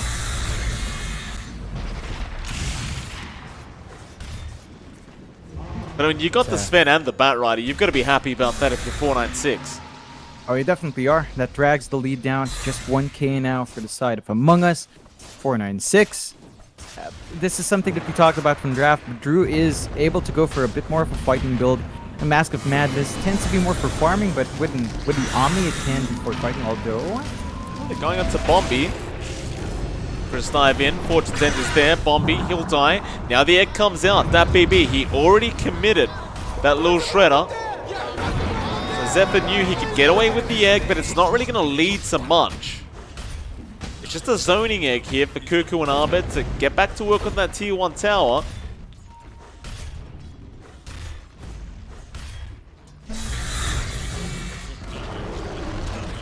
We'll eventually get the tier 1 mid, and that'll pretty much be it. Unless 496 is going to try and initiate, and Hung might try for a skewer back, but Even if he got it, there'd probably be no point in it. Meanwhile, Abed bot lane does catch out the Jug with the lasso through the spin. Drew's going to try and run away. He'll try for the TP play. Is he going to make it? He actually will. Wow. All right. They didn't have the damage output. That's really unfortunate for Among Us. You really want that kill in the Jug, prevent him from getting his farm up. Yeah, Drew is within 100 gold of our Sven, so that's a really good point for the Jug. And again, he can fight a little bit better because of how Mom interacts with Omni Slash now. It's just so nice to have that the additional slashes coming through. And you can see 496, they're hitting a stride. They're smoked up, trying to hunt around the triangle, barely missing out on IYD. They're trading away their bot tier 1 though, but it's not the lane they particularly care for anymore. And they are feeling confident. So they're finding the farm. There's a double damage on Hung. He's got his Echo Saber flying in as well. And they've got damage. They've got ways of getting out in front. They just need to blink on this Magnus, and then you're pretty much good to go fully on 496. Cuckoo gets a tier 1 bot tower, but Drew looks to fight out with Bombi. Bombi gonna channel the ulti, and he's probably gonna get away with it as well. March, he commits the false promise on Cuckoo instead of himself, just to make sure the Timber gets through it, and he does. Still a nice ulti there from Bombi. Abed keeping eyes out on towards the high ground.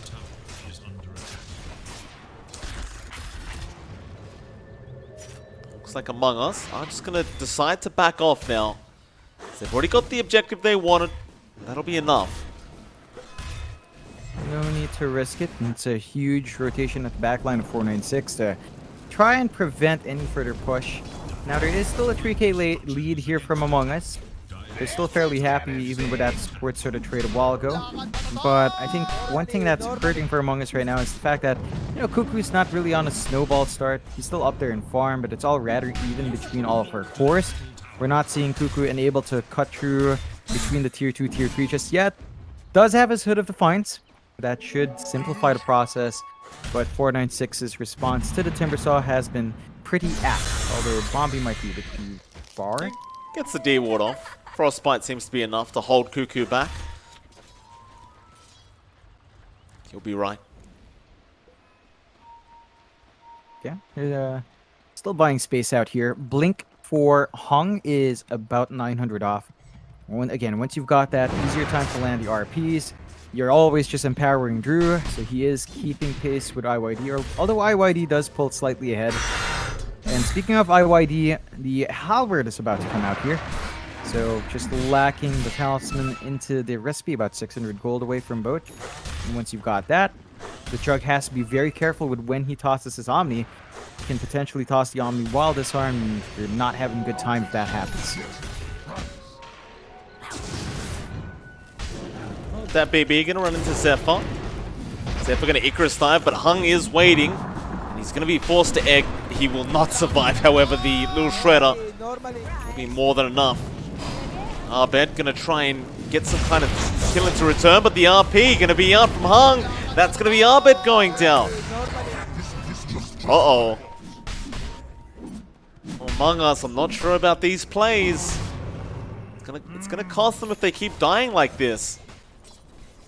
It is. It is. They've slowed down the pace of Abed and Cuckoo. These are the two cores that get out. Into the Oracle, that BB again with the Scatter Blast. Plenty of damage there, and the little Shredder will get it done. Cuckoo is going to be there by himself to defend, but Jocam just rolls straight in, and now the Mortimer's Kisses are going to fly out with the Crystal Maiden ultimate in your dream. A 4-man Stormhammer out with the God Strength, and now the lasso there from Abed. But do they have enough follow-up? It doesn't look like they do. Drew, he's just going to run away with the spin. They are all just trying to dissipate. Abed will chase them down. There goes that BB, but Bombi's actually going to buy back on the CM just in case. He does not want anyone else dying. Very close call there with that massive Stormhammer. Ultimately, they only get the snap. 196, they should be pretty satisfied with that. They definitely are.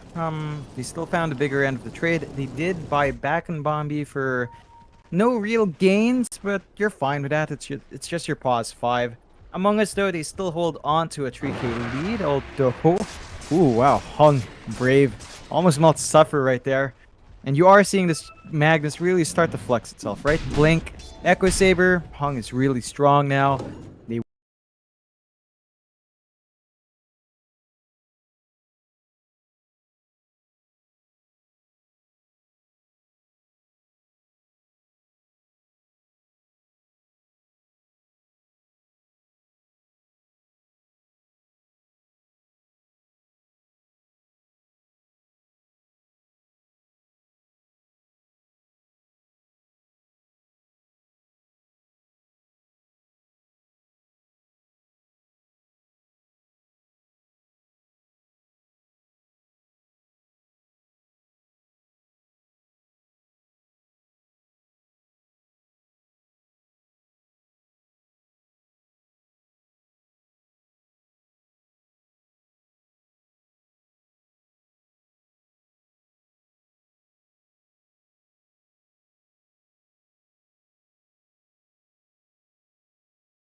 Say the same for Hung.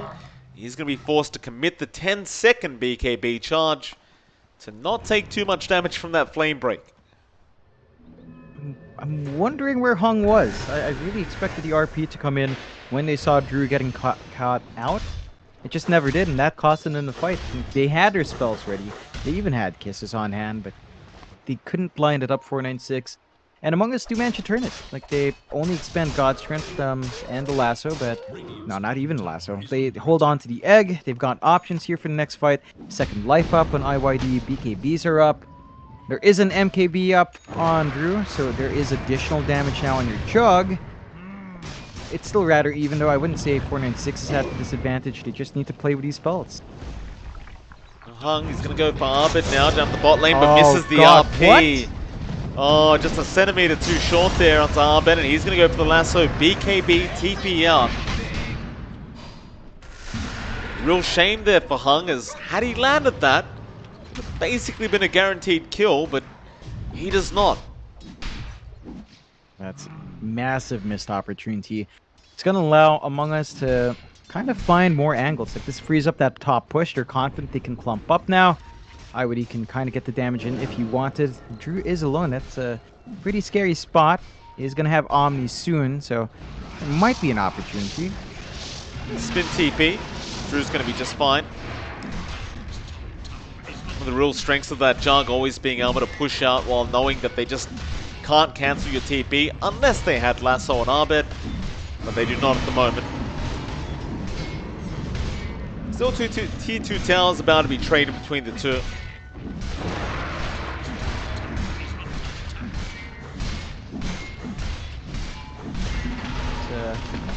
Not quite lined up for 496. Working their way down bot, and by the time they're there, the top two is just going to fall. So good news out from Among Us. They can go to defend if they wanted to, and they will. Give it a shot. Jokam going to be able to roll away. Stormhammer will follow him down though, and Cuckoo, it looks like he wants to keep the chase up. Do smoke up, so they want to try and break this gap. RP up in 35 seconds. Still a while away, so 496, yeah, they're just going to back off as fast as possible. Among Us, they are still chasing in. Now, nobody wins. But they're not going to catch anyone. They're going to be able to get away just fine, 496. Yeah, they managed to get a good scan out to know that the chase was still on, so they just pull all the way back. Really good use of that scan, and 496 get to kind of wait out. Now they can just fully wait for that RP. They can be the initiators. They can kind of set the terms of this next fight. They might want to wait, though. I think Drew needs that Ags that he's saving up for, but looks like they'll just go. Mid lane, Hung. He's caught out Zephyr. Gobble up play from that BB. While that's happening, In Your Dream and Cuckoo are pushing out the bot tier 2, and that's going to force a rotation out from Hung. Does have the RP up, but he's going to need some help. They also have the Mortimer's Kisses, and that's a nice RP, catching out both of them straight off the bat with the Shockwave and the Skewer back. They'll try and chain away with the False Promise out from March, but here come the Mortimer's Kisses, not really connecting on anyone yet. They'll go on to Arbet. No, in fact, they will go on to March instead, just get rid of that Oracle. Meanwhile, Jokam trying to catch out anyone else. Cuckoo will try and chain away here, but he is trapped between a rock and a hard place. He's also going to go down. A 3-for-0 trade for 496. Now, they are starting to look very good in this game number 2 as well. In fact, Gobble Up, not quite on point for Arbet. But they do take over the net worth lead. Yeah, it's just a very slight lead now for 496, but it's a good sign for their momentum. They have managed to wrangle control back, and Among Us are just kind of sitting in this Aegis. They don't have too long left on IYD's Aegis. Just about, 15 seconds left, so it's going to go soon. I think if they wanted to fight, that would have been the fight. They need to drag their bodies down. When they saw the RP come in, they could have had some follow-up, but it's a bit too disjointed, and 496... they're in a pretty good spot. There is a smoke here, though, Among Us, but they have to know that Aegis is going to go, and it does. Arbet is going to catch out Bombi. Easy +5 kill there onto Bombi. Question is, can they get anyone else? Oh, that BB is going to be spotted, and Arbed is going to go for a dive with the lasso and the Firefly, dragging him back into In Your Dream, and that's a much more valuable kill. So Pos 5 and Pos 3 being taken out here, and it looks like they might even try to pressure the mid-tier 2 tower. Should be able to get away with this, unless Drew can make some real flashy plays. But he's just 400 gold away from that Aghanim Scepter. I probably wouldn't risk anything right now. Yeah, it's, he's just trying to shove back. He knows there's no way to break his TP just yet. So he just clears out the wave, prevents a further push into the tier 3. They do still end up losing that tier 2 though, but they don't have to deal with a high ground. Is still a bit risky as well. Now, there are some good items being picked up here from 496 though. The Silver Edge finished up on Hung, so you can kind of walk around, have another angle for initiation, break Timbersaw, and that could make it hard for Cuckoo if he hasn't built up his stack. So he's got to be aware of that break coming in now. And 496 again, they've got the Ags up on Drew, as you mentioned, was very close. Up now, they can look to make a smoke play. They've got Gobble Up, they've got Kisses, they've got RP. 496 should look to be on the offensive once more. And that they should.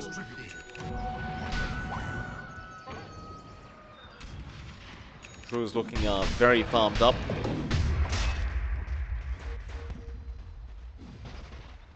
It's going to be super hard to fight into the Swift Slash for this Sven. Unless you do get the lasso off on the Jug. Even then though, I think Drew might just have enough time to be able to get the Swift or Omni Slash off. There are start on that bottom tier 2 tower now, 496.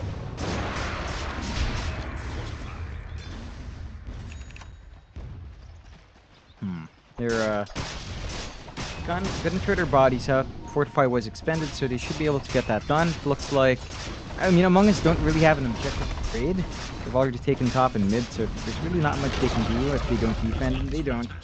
So they let it slide through, and 496 does get to pick up an outpost for themselves.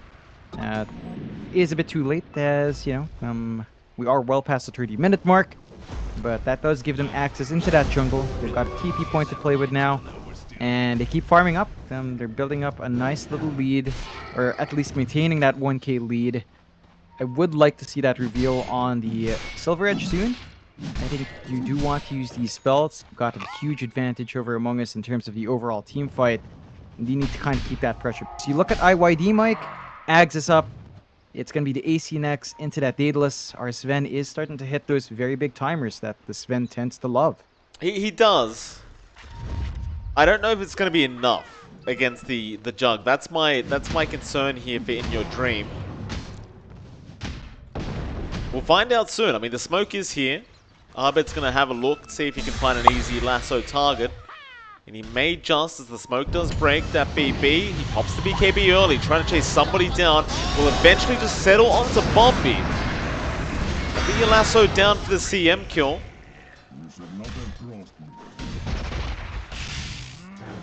Drew now might feel confident to go in. I mean, the one thing that can kill him is the lasso. I don't think he's scared of much else. Commits a Swift Slash onto Cuckoo. Won't bother with the Omni yet. Gobble Up. It's going to be out. Hung was in there, but only got the Sven.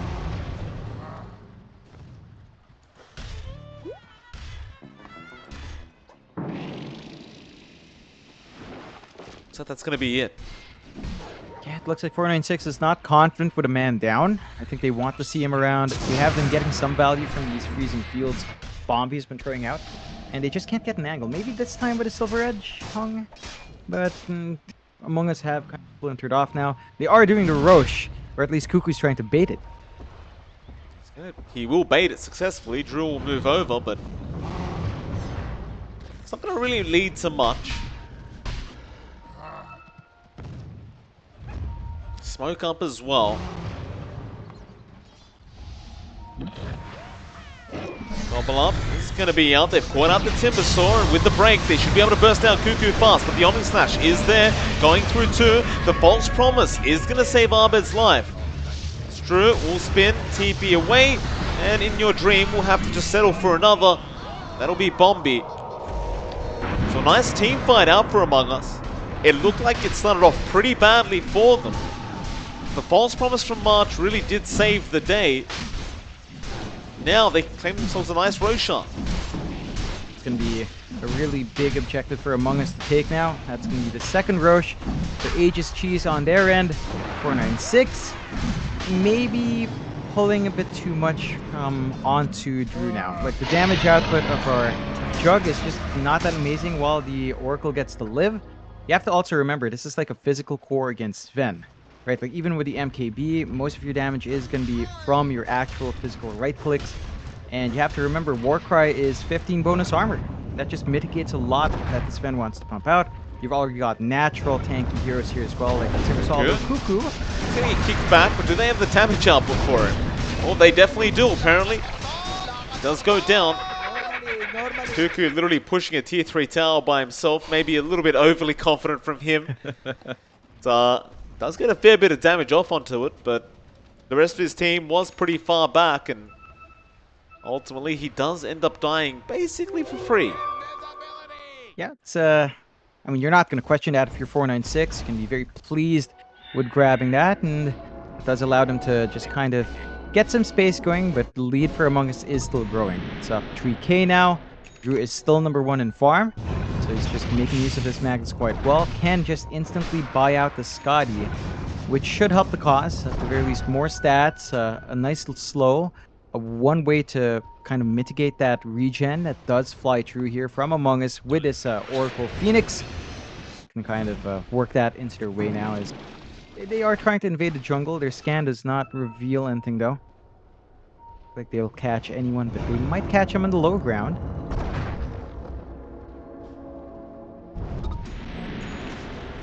Firefly's going to be popped. Navigand to see who they can spot out. This is just fine. Can't find anyone. 496, they remain grouped up and they'll stay away from Among Us. Want to be able to initiate on their terms.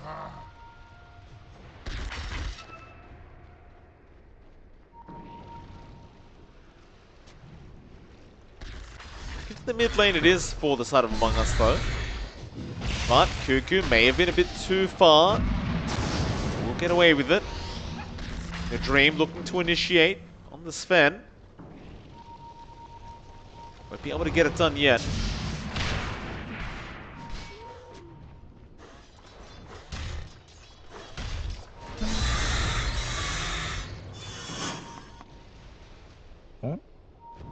It's they've stalled long enough that the AC is up here for IYD, so additional tankiness can be hard to rip through him. They have spotted out in your Dream, and RP is going to catch an Arbit, but the false promise again from March is going to save the day in your Dream. Going to go on to the True Jug. He's trying to run. He is quite fast, but they're going to chase him down. They really want this Juggernaut, but the Omni Slash is going to be their Arbit. Dropping low, but the bounce, it is going to bounce back. Now in your Dream, being left alone, will lose the Aegis and is going to be surrounded. He's going to try and fight back. He does not have the God Strength, however, and that makes it much, much harder. He tries to TB. He doesn't have buyback at the moment, which is why he tried for that. And they even find another Drew. He gets a triple kill on the Jug. A full team wipe as 496, they drop nobody. And it's down the mid lane for them. That is such a big win for 496. They get the 4k lead. They've got a clear shot at the high ground. They have so much to play with. They are going for bot instead. They want to get some racks fast. It's going to be a big one. Like, they're going to be racks up. I don't think they know that the Sven does not have buyback. I think they suspect that there is. That's why they're skipping the tier 2 and just going for the safer play. They should still go down fast though. And Among Us, they've got to hold out somehow. There are only 2 heroes. Abed's respawn's a bit too long, but he doesn't want to buy back so close, and looks like they'll just surrender 2 racks. 1 racks for now. They don't really have a choice in the matter here. Again, 496 making it. It hasn't been easy for them, but in a close matchup up against Among Us, they are pulling well and truly ahead. 2 racks is up. That'll be it. They'll back off now. They've still got a top tier 2 tower to take. Going to revolve around the next Roshan timing. 4596. You know, you were talking before we even started this series, John, that they did want to definitely get a 2-0 victory if they can afford to. Now, it's looking pretty good. It looks like it is very likely they might get that. Just so important for them to kind of hold on to their slot here, and they're barely in the lower bracket starter for playoffs. And if they get this one, I think they hammer in that spot. So we'll see if they can hold on. There is an AC now up as well on Hung. Again, you know, it's one of those things. When you see an enemy AC, your own AC is one way to counteract that because of its own plus armor aura, minus armor aura, counteracting the other one. So you've got a way now to negate that durability from IYD, at least from his pickup. There needs to be more damage. IYD is just having some damage issues here, although. Toss on top of the cliff. Drew gets vision, kills off March on the Oracle. Now onto Cuckoo. He's really not that tanky anymore, and he is going to go down. Normally. Uh-oh. 2 heroes without buyback on Among Us. There still isn't that top tier 2 tower going down, but it doesn't really seem to matter. Drew's thinking about going for tier 4s now.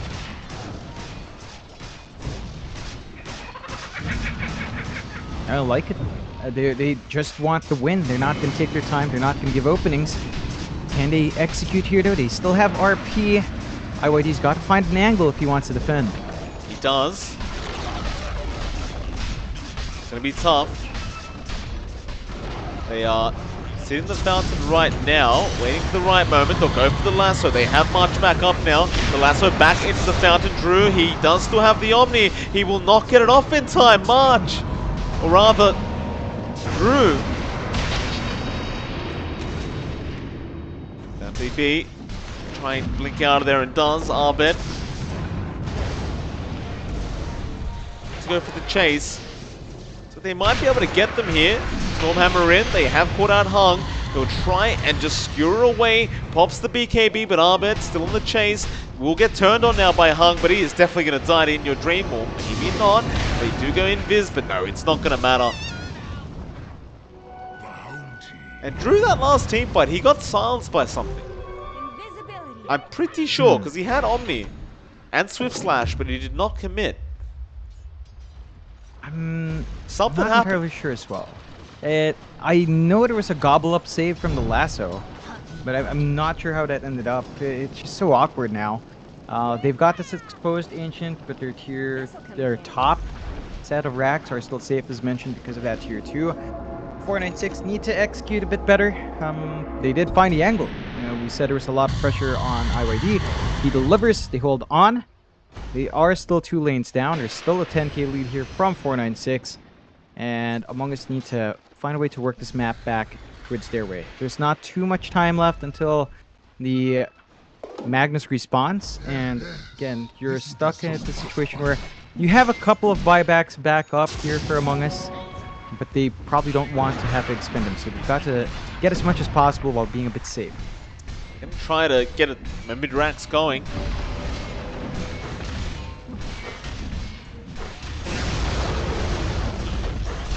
The range racks going down very easily.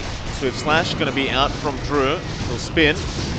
Roll in is going to be there from Joe Cam, but the BKBs are going to be popped and Arbit goes for the lasso, straight into the back lines, onto that Snapfire. Ooh. They've got Joe Cam. Looks like they might even get that BB with the Stormhammer back. They do get him. The buybacks are flying out, however. Joe Cam going to roll back in now. They do Swift Slash onto that Bat Rider. Doesn't really matter. He had a Lotus Orb. He does eventually die. Joe Cam cannot cancel the TP onto In Your Dream. Normally. Well, they do get the mid-racks. Sort of. The range racks is taken. Yeah. The fight's going to be over the next Roshan, though. Yeah, and you can see Abed already forced to buy back. He knows he has to be around for this next play. And you also run the risk of just getting your mid and bot lane run in. So your Ancient's going to get some chip damage, which is never what you want. As you mentioned, Roche is being fought. Among Us have to fight in this one. Hung. BKB's up. Gobble up is there onto the junk. Drew getting a nice little, just flying over to March, and he really wants to kill that Oracle off first. make sure the false promise is not there. They do get him. He'll buy back. Oh, ADROIT. He lost his Daedalus in the courier. Oh. He sacrifices buyback for that. He's gonna have to hold for 3 minutes. Uh-oh. That's really bad news for Among Us.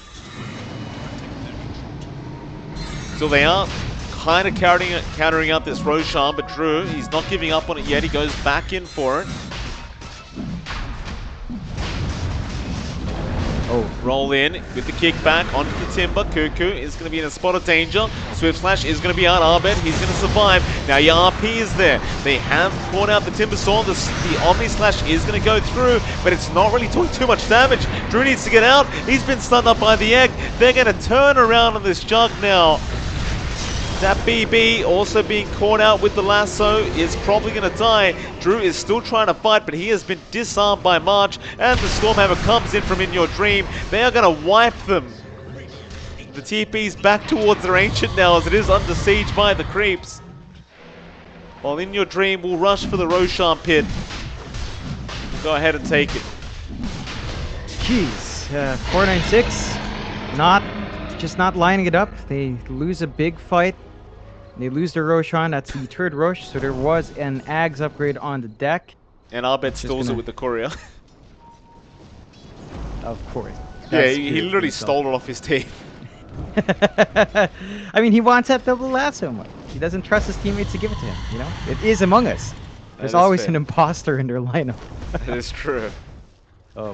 But this is huge, you know? Double lasso now, or at least, you know, chained up lasso here for the side of Abed.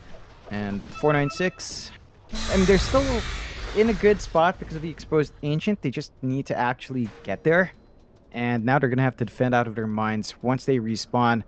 And it looks like Among Us, of course, they're not going to wait. They're just going to go as fast as possible. Q, who's already being a bit disruptive, chipping away. It's not much damage, but it's getting some chip damage on that Rax. He'll get there eventually, John. Cuckoo's just going to keep it up. In Your Dream, he'll come in to help out. Arbed pulling the creep wave away. Getting set up for another tier 3 tower push.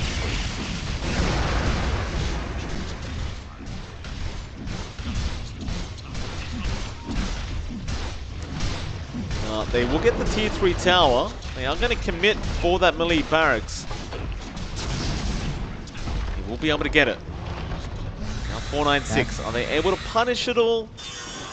Doesn't really look like it. Now you're at a very even game in terms of control on the map.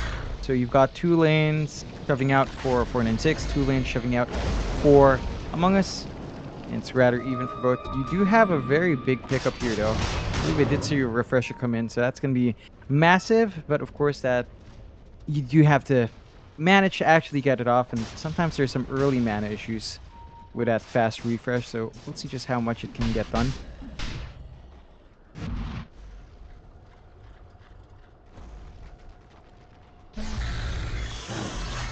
Very close game again. Dota Plus has been all over the place. It's a complete mess here, this game number 2. Yeah, it's the Beyond the Summit logo, Mike, as you like to say. Yes, sir. There it is. Shows up. The Australian version, though, just upside down. Oh. What's the play here now? I mean, there's no Roshan for a while. Obviously, both teams are quite hesitant to enter each other's bases. The next team fight might just decide the whole game. I don't think there's many buybacks left, and there's about half right now. They have been coming off cooldown. Yeah, they've stalled out enough here in Among Us that they do have the Daedalus up. So the couriers respawned here for IYD. Daedalus is in. MKB is gonna be next. Oh, not MKB, sorry, Satanic's gonna be next. Once you have that up, you can really sustain yourself in these fights.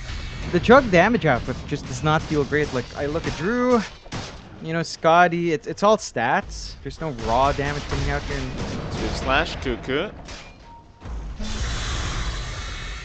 Be fine. Does have the Lotus for the Omni.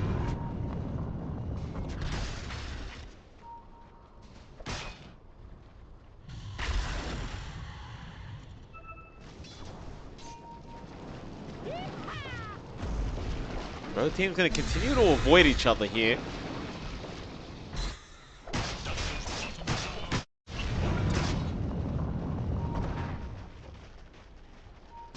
slow chipping away at the least. 496 can't stop this under tier 2. So Among Us can look at the high ground. They still hold out Aegis for a little bit longer. They're going to have some options here, and 496 will have to defend. Now there's a butterfly up. That's going to help the cause. But they need to find the angle, and just getting the TPs out seems to be enough. Among Us take their time, TP home, and just keep waiting. 50-minute mark now, 32 to 34, 8k lead for Among Us. As we start to get some late game questions here. But can Drew out damage to Sven? Is Swift Slash going to be enough? So far, it's felt a bit lacking. I think you want some damage and control from Hung now as well. He is saving up for an Abyssal on that mag, but it is slow going for both. Drew is saving up for it as well, but he will want some buyback on hand first. We're not going to see any major pickup soon, and there is a smoke here from Among Us. Abed can jump in, gets the lasso off, onto Tap BB. They want the snap by dead first, and they are going to get it. Jokam, he's rolled in, but this could be dangerous. Aegis did expire. Roll back in, onto Cuckoo. He's going to get the false promise and be just fine. You gotta remember the snap buy, he doesn't have buyback, so they can definitely keep going, but Abed, Swift Slash is gonna get caught out, does get the refresher off, but needs a target for that lasso. He's gonna go after Drew and gets both of them. That's a great lasso out. They are just gonna get shredded by In Your Dream. Hung will jump in for the RP though. With the Omni Slash, they're gonna try and fight back. They might just get him as well, but Hung does die. Another Swift Slash coming out. Drew, he's attacking very quick, but Cuckoo is going to be able to walk away. Gets the false promise off onto Cuckoo, who does kill off Jokam, but they are starting to drop without buyback Among Us. That false promise, it does keep Cuckoo alive, but you've got so much damage out from Drew and the gang. They do get him. That could be the game. It's a 3v5.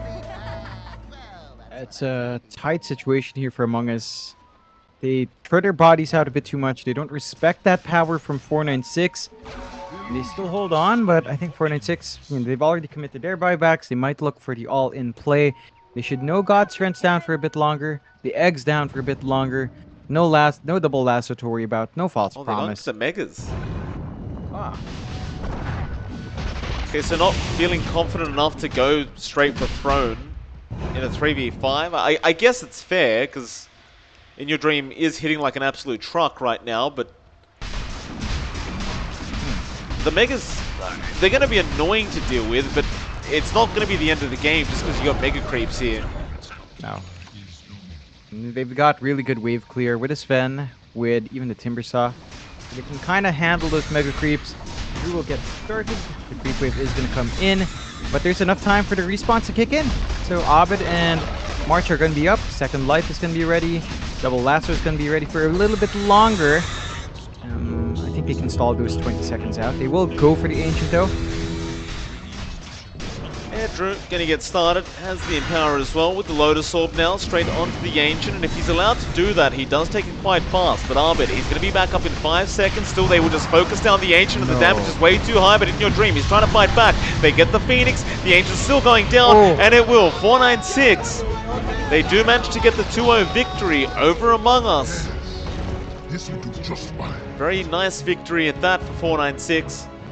She did point out they needed a 2-0 victory to kind of secure their spot in the playoffs, and well, it looks like they're not necessarily secured yet, but they are definitely going to be feeling a lot safer now with that 2-0 victory over Among Us. It's a very important win. They managed to find it. Among Us, that's their first complete loss here in the Monster Energy Dota Summit 13, so rather unfortunate for them, but 496 did play spectacularly well. We'll see how else it develops for Among Us. They have more games 496. They're going to have to take a seat back, watch the rest of the groups, see if they're going to hold up. So there's some nervousness there as the groups go on, but we do have one more series on hand, Mike. With that, we are going to move on. It is the final series of the day between the side of Team Stars and, of course, Signal Ultra. It's MLP Dota and John X Fire, and we'll see you all again in about 10-15 minutes for that final series of the night.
All right, ladies and gentlemen, welcome back. We are here for our final series of the night, and it is going to be, of course, Team Star versus Signal Ultra, and it is MLP.Dota and Gen X5. John, welcome back, sir. I'm going to start you off by asking, have you had your monster today?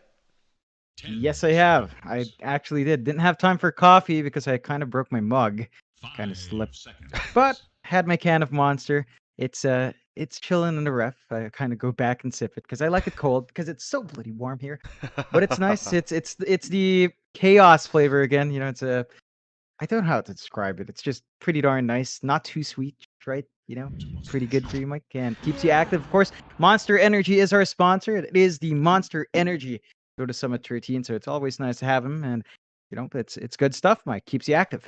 It definitely is, John. Thank you for that. Of course, Team Star, I mean, these two teams, it's been a bit of an up and down with these two teams, right? Like, Team Star, Signal, Ultra, they're not very stable per se. Team Star especially have been a bit unstable with the playstyle they've been having over the tournament. One game they look amazing, the next game they don't look so great. Signal Ultra, kind of the same story. They can look amazing, but they can also kind of mess up a little bit. I'm kind of curious to know who you think actually is the favorite in this matchup between these two. It's hard to say. Like head to head, I wouldn't know. I can't tell you who's better because of the consistency. Yeah. It's just not consistent enough from both sides. I think if they're at their best, I think I like how Team Star looks when they're online. When Lance is in his best form, when DDZ gets off to a running start, it is something to watch out for. In that sense, I think if they hit that stride, it's a lot better. But Signal averages out a bit better. They don't have as hard of a crash and performance. So in terms of consistency, they look nicer. But again, it's a swing whether or not Team Star gets off to the running start. And this is very important for Team Star, Mike, because it's also their last series. This is their absolute last series here in the Summit 13, the Monster Energy Summit 13. And if they don't find a clean 2-0, I think they're locked in. They're locked on the bottom. That is just it. Signal has more opportunities. They have just played a series earlier, but they took a break in the middle. But Signal does have, I believe, 2 series after as well on November 1. So there's room for Signal to still keep climbing. This is Team Star's last one. And remember, they're bottom 2 right now, Mike. So it's just as important for them to find a 2-0 here. It certainly is. Kind of curious as well, if they did get a 2-0, I mean, they're definitely still able to get through to the playoffs. It's looking pretty tough, though. Like, they are relying on other teams messing up a bit with their final games. So it seems like they must get a 2-0 to even kind of give themselves a proper chance at making it through to the playoffs. And I guess we'll see what happens. We'll see how they are feeling today and how their drafts do go. I mean, so far in terms of the draft, we do see the Oracle Void Spirit being picked up here by Team Star. Signal Ultra, they do go for the Snapfire Mirana opening. Pretty standard stuff from both teams. All these heroes have been relatively popular in the current meta. And, well, we'll wait out 2 more bans before we do see some more picks come out from these teams. Not too much being revealed yet. Yeah, it's still fairly open. Oracle Void Spirit, just a solid set of heroes to start out with. We have seen DDZ deliver spectacular performances on the Void Spirit, and we've seen Oracles do a lot of work throughout the Monster and MG Dota Summit 13. Signal, Snapfire Mirana, again, very common picks now. We've seen it off, we've seen it mid, that snap, so there's options here along with a support snap, although with a Mirana, a bit harder to kind of judge that with a snap 5, but again, teams have not been too hesitant about that. And you do see Team Star pick up the Tiny, so they have built up their burst, so it's going to be looking like a Tiny 4, Oracle 5. There's a lot of leeway there, though. We've seen DDZ play Tiny before. So they could maybe run that core instead with a Sport Void Spirit, perhaps, if they feel adventurous here, Team Star. Still kind of leaving that draft a bit open, although I don't expect it to be that exotic here for Team Star. Again, they need a 2-0. They're probably not going to be goofing off around in this one, Team Star. Yeah, Signal Ultra looks like they will go ahead and pick up the Mars now. So Snapfire Mars, nothing too out of the ordinary. We've seen this plenty of times. Team Star now looking for their 4th pickup. I wonder if they are running that Void Spirit mid, Team Star. I mean, we haven't really seen DDZ play it that much in the mid lane. If anything, we've probably seen play more of the mid Tiny than the mid Void Spirit. So it's hard to know how they are going to run this draft or these picks that they've picked up. This 4th pickup now. Seeing what they do go for. Yeah. If it is the Tiny core, I think they've got to be ready for this flexing around from Signal as well. The Mars we've seen tossed mid, tossed off. There are options there for our Jamesy hero. Even a snap, so it's up in the air. They go with a Viper, again, leaving it all ambiguous. because you could run Viper support. We have seen that, and it's a very painful process, but you can kind of make it work. We've seen Viper off. Of course, we've seen Viper mid, so you have so many options here for Team Star. Again, playing around, they have made it a bit exotic. I didn't expect them to go exotic. They have made it exotic. They're keeping their options open for their last pick. They do have last pick overall, so they can kind of react to what Signal Ultra wants to do here now. That they can. Signal Ultra, they really have no time left. 3 seconds reserve time. They'll go for the Wind Ranger pickup, which is very interesting.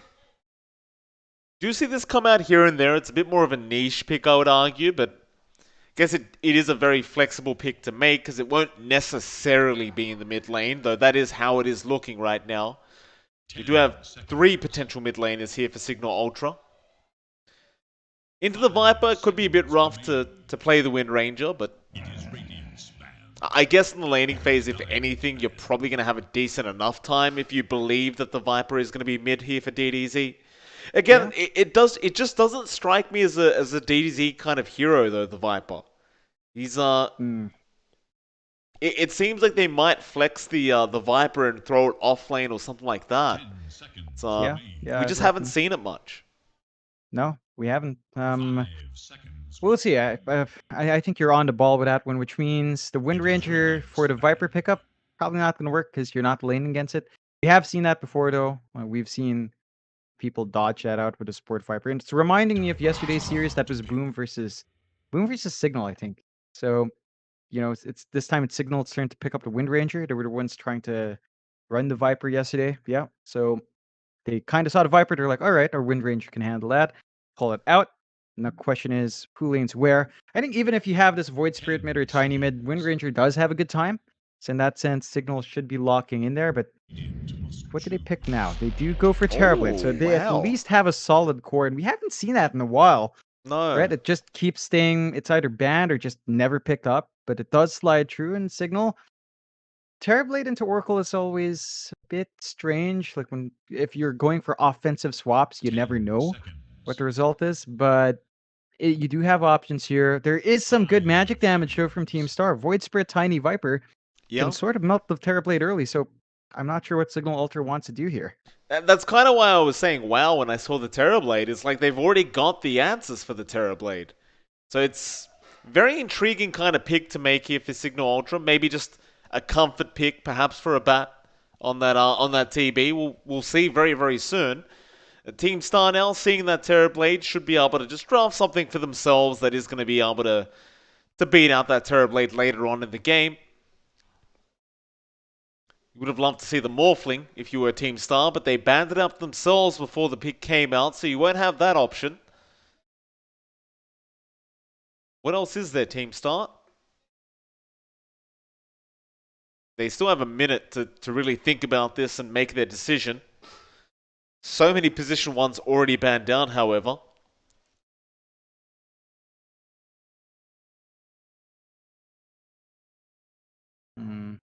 Looks like it has caught them off guard.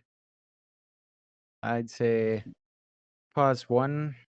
I don't think they need to worry about it too much. Like they could just anything. Take. I think so. You've already got Void Spirit Viper Tiny to kind of handle him early on. Maybe a Sven would be decent. Yeah. Okay. All right. Very nice timing there, John. Yeah, right on the turn. Sven comes out. Be interesting. I mean, we've seen a lot of weird Sven builds as of late, I've got to say. Quite a lot of strange Sven builds. I'm wondering how Lance is going to build his Sven this game. I do hope it is the standard kind of Sven build that we're used to seeing, you know, the MOM, the Echo Saber, into the BKB and Aghanim Scepter. I don't really think you need to mess around with things like the Heaven's Harbor in these kind of games with Sven. Although you can see the value in it up against Wind Ranger Terrorblade. Maybe it's just not necessary though. When you've got that inbuilt Dispel, when you've got this Stormhammer that's kind of broken, it just feels like you can get the damage out before even needing to pop the Heaven's Harbor anyway. So, let's see what happens. This will be game one of a best of two. Yep, it's going to be an interesting one. You get the Sven Oracle here. You've got DDZ Void Spirit. Yamate's on the Tiny. Candy Luna Viper. Now, I'm glad to see this, Mike. He does have the full set equipped, so it's not absolutely ugly. It's actually uniformly ugly. Yeah, I'd say it's even worse. It's just, like you said, it's uniform now. But that Viper set is definitely disgusting. Oh, it is. It's so like, goofy. It is. It kind of looks like that one Nyx set, but with wings. And it actually does look like a Nyx set. I believe I have like a Nyx head that looks like that head. The back, not quite, but it's such a... God, I want to swap my screen, you know? I want to crush my screen. Oh, that reminds me, Mike. How are those spiders doing, huh? I haven't found them yet, John. I was telling people in the chat before that I haven't found the spiders that were on my modem, but I found new ones, John. There's one. Wow. Yeah, there's a daddy longlegs, is what we call it in Australia. Oh, those are fine. Yeah, those aren't poisonous. They're pretty harmless. It's kind of sitting in the top corner above my front door right now. and my wife was like, "Hey, do you want to remove that?" And I'm like, "Yeah, no, it's Halloween. It's free decoration. Don't worry about it. They're not poisonous. It'll be fine. You can stay there." Yeah, they are friends. Yeah, it would be nice if you had a huntsman around, you know. Those would be really good live decorations. If a guest points, "Hey, what's that?" I'm like, "Oh, it's just decor." It's not a live huntsman. Then it starts moving. Don't touch it. It's very realistic. You know, just don't go near it. Yeah, nah. Still, God, Candelian, what is up with this? Like, so it's the Tide sets, and now it's this Viper set that comes out every time we see a Viper. So there's like two hideous sets, and Abat's just having a laugh about it. It's like, yeah. I'm telling you, I think what the idea is behind these these offlaners with these terrible sets is just about trolling and annoying your enemy. Because I would be very annoyed if I had to play against the Viper that looks like this as a carry. I would be infuriated. So it's. I think it does have somewhat. I think the idea might be psychological. I've seen some other players in EU run this set as well. I don't think anyone thinks it looks nice. I can tell you that. I mean, if you think that set looks nice, you probably should go to the optometrist. Definitely, you know, get those eyes checked up. Still, we'll see what Candaloon can get done here. He does have Mosin up top, so a Viper Oracle lane to start us off with. Now, that's a lot of magic damage, especially once you've got the Purifying Flames. This can rip right through. They are keeping Yamate up here, so an early try. But look at this, Eris and Grimm's just hiding in the back. They are, but Mosin is going to get spotted by Eris, or rather, Eris is going to get spotted by Mosin, but Candy is still in massive trouble. He'll get chased down by Eris. They should have the damage. He'll eat a Fairy Fire, but Eris one more would do it, and he does get it. They do kill off Grimm straight after, but Eris is the one to claim the First Blood Gold. And overall, Signal Ultra should be very happy with the start of this game. Yeah, that's one way to turn it. You expect Team Star to pull off their magic damage. The Signal Ultra is ready for that. They do have a really nice start, and you just flip that trial lane up right after. So Abat gets some good use of his first Metamorphosis. He is going to be vulnerable once it fades, though, so you will have to watch your spacing. But he does hit level 2, so you're already pretty fine here. We'll see how that develops. Of course, down mid, you've got the Void Spirit lane up against the Wind Ranger, so DDZ up against Jamesy. Now, this one should be a bit of a back and forth. DDZ can sustain himself with a Resonant Pulse, mitigating that right-click damage Jamesy has, but Jamesy can also just play with Power Shot. So they've got good ways of clearing out these waves, kind of finding that steady farm. Big spikes are really at 5 to 6. I'd say 6 is bigger for DDZ, but Jamesy can make something work. And again, relies a lot on the supports to kind of get that movement in to secure those power runes when they're up. Yeah, this is definitely going to be one of those lanes where the power runes are very important. You should have an automatic advantage if you are the Wind Ranger. Of course, with that Wind Run, you probably aren't going to be level 6 by the time that 4-minute power rune does spawn up. So Jamesy should be able to just Wind Run his way over. We'll see what these supports do. Of course, Signal Ultra down at the bot lane. They do have Eris and Van up against Lance and Mosin. Lance actually getting a lot of damage out onto Van as the Fortune's End is going to fly out, but Lance was speared up to a tree, so he can't really chase down the Mars. He's not going to mind too much, though. His job is to farm, and that is exactly what he'll get back to. Yeah. just been a steady lane here for Lance. 13-0, not really being slowed down here by Van. Of course, Van is also finding steady farm, so it's basically a trading lane. The key takeaway here is that Eris, if he gets some good ramp up on the EXP, and he is about to hit level 3, this is going to set him up for that rotation down mid that we talk about. So the fact that your Mirana's not feeling too pressured is the biggest part. There's not much Mosin can really do to stop that. Steady gain for Eris, and Eris is just going to be happy. I think in this kind of result, you are getting a little bit more value because of that support Mirana. You certainly are. Back over to the mid lane, Jamesy trying to really give it the way of DDZ, and I've got to give props to DDZ in this mid lane, John. He does actually hold that thought, because bot lane, Eris is going to go down. Mosin, the one to pick up the kill, and actually does barely survive. With a slither of HP, he will be able to salve up on the Oracle and just maintain himself in the lane. But what I was saying before that happened is I've got to give props to DDZ, who every lane we see him in, he does tend to dominate. Even right now, 20-6 compared to the 14-1 of Jamesy. You'd think he might have a somewhat disadvantage up against the Wind Ranger, who has that inbuilt power shot and the Wind Run, but it's just not the case. He always seems to find himself ahead. Yeah. Ooh. A bat? Really nuts. Yeah, kills off the Viper. You don't expect that one, but you have to be cautious. We've seen Viper struggle in that laning phase if they are pressed. And Yamate, you know, he's got that level 2, just hits his level 3. They've got a bit of a spike on the Tiny, but whenever that metamorphs up, a bot is pretty scary, so you have to watch your spacing. Overall, an even start, 2-2. You are pulling a bit more ahead in mid, so I'd say Team Star is a little bit happier about that result here for DDZ.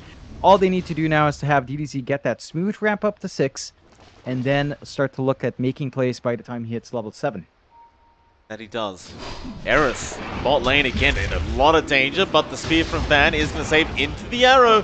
They're going to be able to turn. They will actually kill off Lance. Eris, that was a very, very close call, but just barely gets out of there.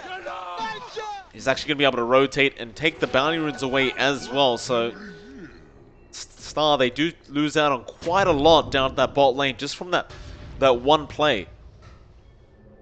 It's the one here you don't want to drop. Losing your Sven does hurt. Lance is not going to be too happy about that one. You aren't seeing the same kind of concentration up top, so the fact that you've lost your core and you haven't been able to punish a bot is always going to be tough. Now, a bot is forced to jungle early. He can't sustain the lane up against a level 3 Tiny and level 4 Viper anymore, but I don't think you mind too much. You know, he's got his 2 rate bands. He's very tanky. He can just clear these camps. And this gives Eris a lane to just soak it. Eris has been performing very nicely on this Mirana. Yeah, I did see him earlier on, and he was making quite a few plays. This leaves Van down alone at the bot lane. Allows him to get that quick level 6 up on the Mars, as he is going to need that to really start applying some kill threat onto Lance and the Sven. Lance will still be able to farm quite nicely, but Van has overtaken in last hits, at least for now.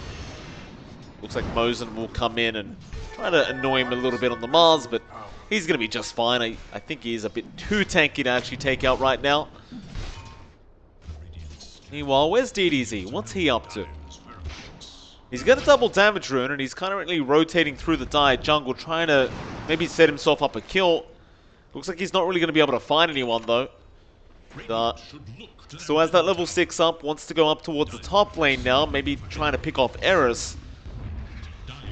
It seems as though they might even set up for a very early tier 1 top tower attempt, as the siege creep will be coming out. Eris is trapped in the tree line, does have another leap chance, so should just be fine. DDZ, he's still having a look around, but ultimately not going to be able to find him. Candy, he'll just get back to that tier 1 tower. He doesn't seem to mind too much. They just want the objectives quick. And they're going to find it fairly quick. No defense coming out from the side of Signal. Looks like they are grouping down bot, though. But it's just 2 heroes. Arena being placed down. Van going after the Oracle. Mosin still alive, however. He's going to try and run away. DDZ is there to help, but Van, he couldn't finish the kill off. So they're going to turn back around on the Mars. The first arena is going to amount to nothing. As Team Stars, they get themselves a very nice pick off onto Lance. And he does find himself on top of the net worth board now. Pretty massive win. They might find more if JMC's not careful. He's trying to run, but the wind run is over now, and the shackles don't actually latch on at all. DDZ, who'll have an actual step back up in a second, he'll commit straight away with the Fortune's End coming out. There's no way out of this one.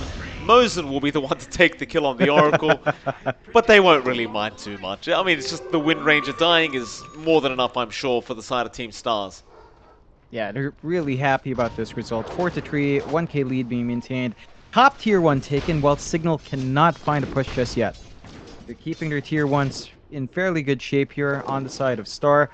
If you want to push a Signal, you need to play with a bot, but the bot just wants to. So it's going to be risky for him to come out and commit for a push unless he's guaranteed to be safe.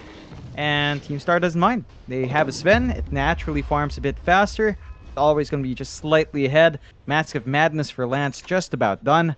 And once he has that up, that farm is just set to really escalate here. And, you know, we were doubting the Viper. Candloons held his offlane really well. It's all down to that Terrorblade pick. Right? They pick a bot's Terrorblade. It already set for a very hard lane and a very hard game with all the magic damage here. Now they're just kind of forced to sit back and wait for a bot to farm into the Manta into a BKB. Like standard Terrorblade stuff. I think he might be a little bit concerned though, like as to what Lance is doing and how fast he's farming right now. It's not like you're necessarily going to out-farm the Sven, as he does have that inbuilt cleave to really enhance his own farming. Bot lane, Avalanche toss onto Eris, but he'll be able to leap out of there. Viper Strike not leveled up by Candyloon, so he wasn't able to just cast that and guarantee the kill. We do see this a lot from Vipers these days, where they don't bother with the value point in Viper Strike. But you do see quite a bit of the time it does cost them kills. yeah, I think the missed opportunity cost is kind of compensated by how fast you can farm with Nether Toxin. Right, so Candyloon can just shove these waves out forever, no commitment at all. Can clear out camps as well when he's got the opportunity. You sacrifice maybe 1 or 2 kills from that time that you don't level it, but by the time you hit 8, as Candyloon does get the spare point, and you're kind of fine. Like, you miss a kill or 2, but you get so many more camps. I think that does kind of actually balance it out a bit in the end for the Viper. Still, you know, it's very tenuous game right now. Less than 1k lead for Team Star. They are finding a good start, as we've talked about on Lance, but a bot is not lagging too far behind. They still haven't found a kill on this Terrorblade, and that's the biggest issue here for Star. They just have not kept good track of that jungle, and they're allowing a bot to just find his free farm. They are.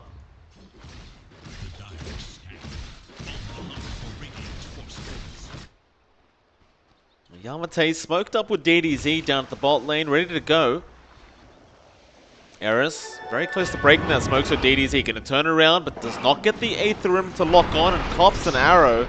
Yamate missing the Avalanche as well. It's a bit of a blunder there from Team Star. Bit of wasted time, and it's like DDZ is just going to TP back towards that mid lane and act like nothing ever happened. But, he's going to jump back in onto Jamesy, but again, the Aether Remnant not going to lock on. Oh, Candyloon. Down at the bot lane, caught in that arena, is going to go down to Van now on the Mars. It's going to be a nice little pick up there from Signal Ultra. Team Star, yeah. I mean, they've got this draft that does really want to try and get these kills going across the map, but we've seen a couple times now, they've just not been able to secure these kills, and it's not really going to spell great news for them if this keeps up. No, I mean, you're giving opportunity here for the Terrorblade to just get really big. So a bot already has the Yasha saving up for the Sanj, going for the SMY here. We'll see if he will diverge towards the BKB afterwards, just for that durability. But again, you're not too far ahead as the Sven, and that's considering that you've got this cleave. So Abad's doing a fantastic job in his jungle.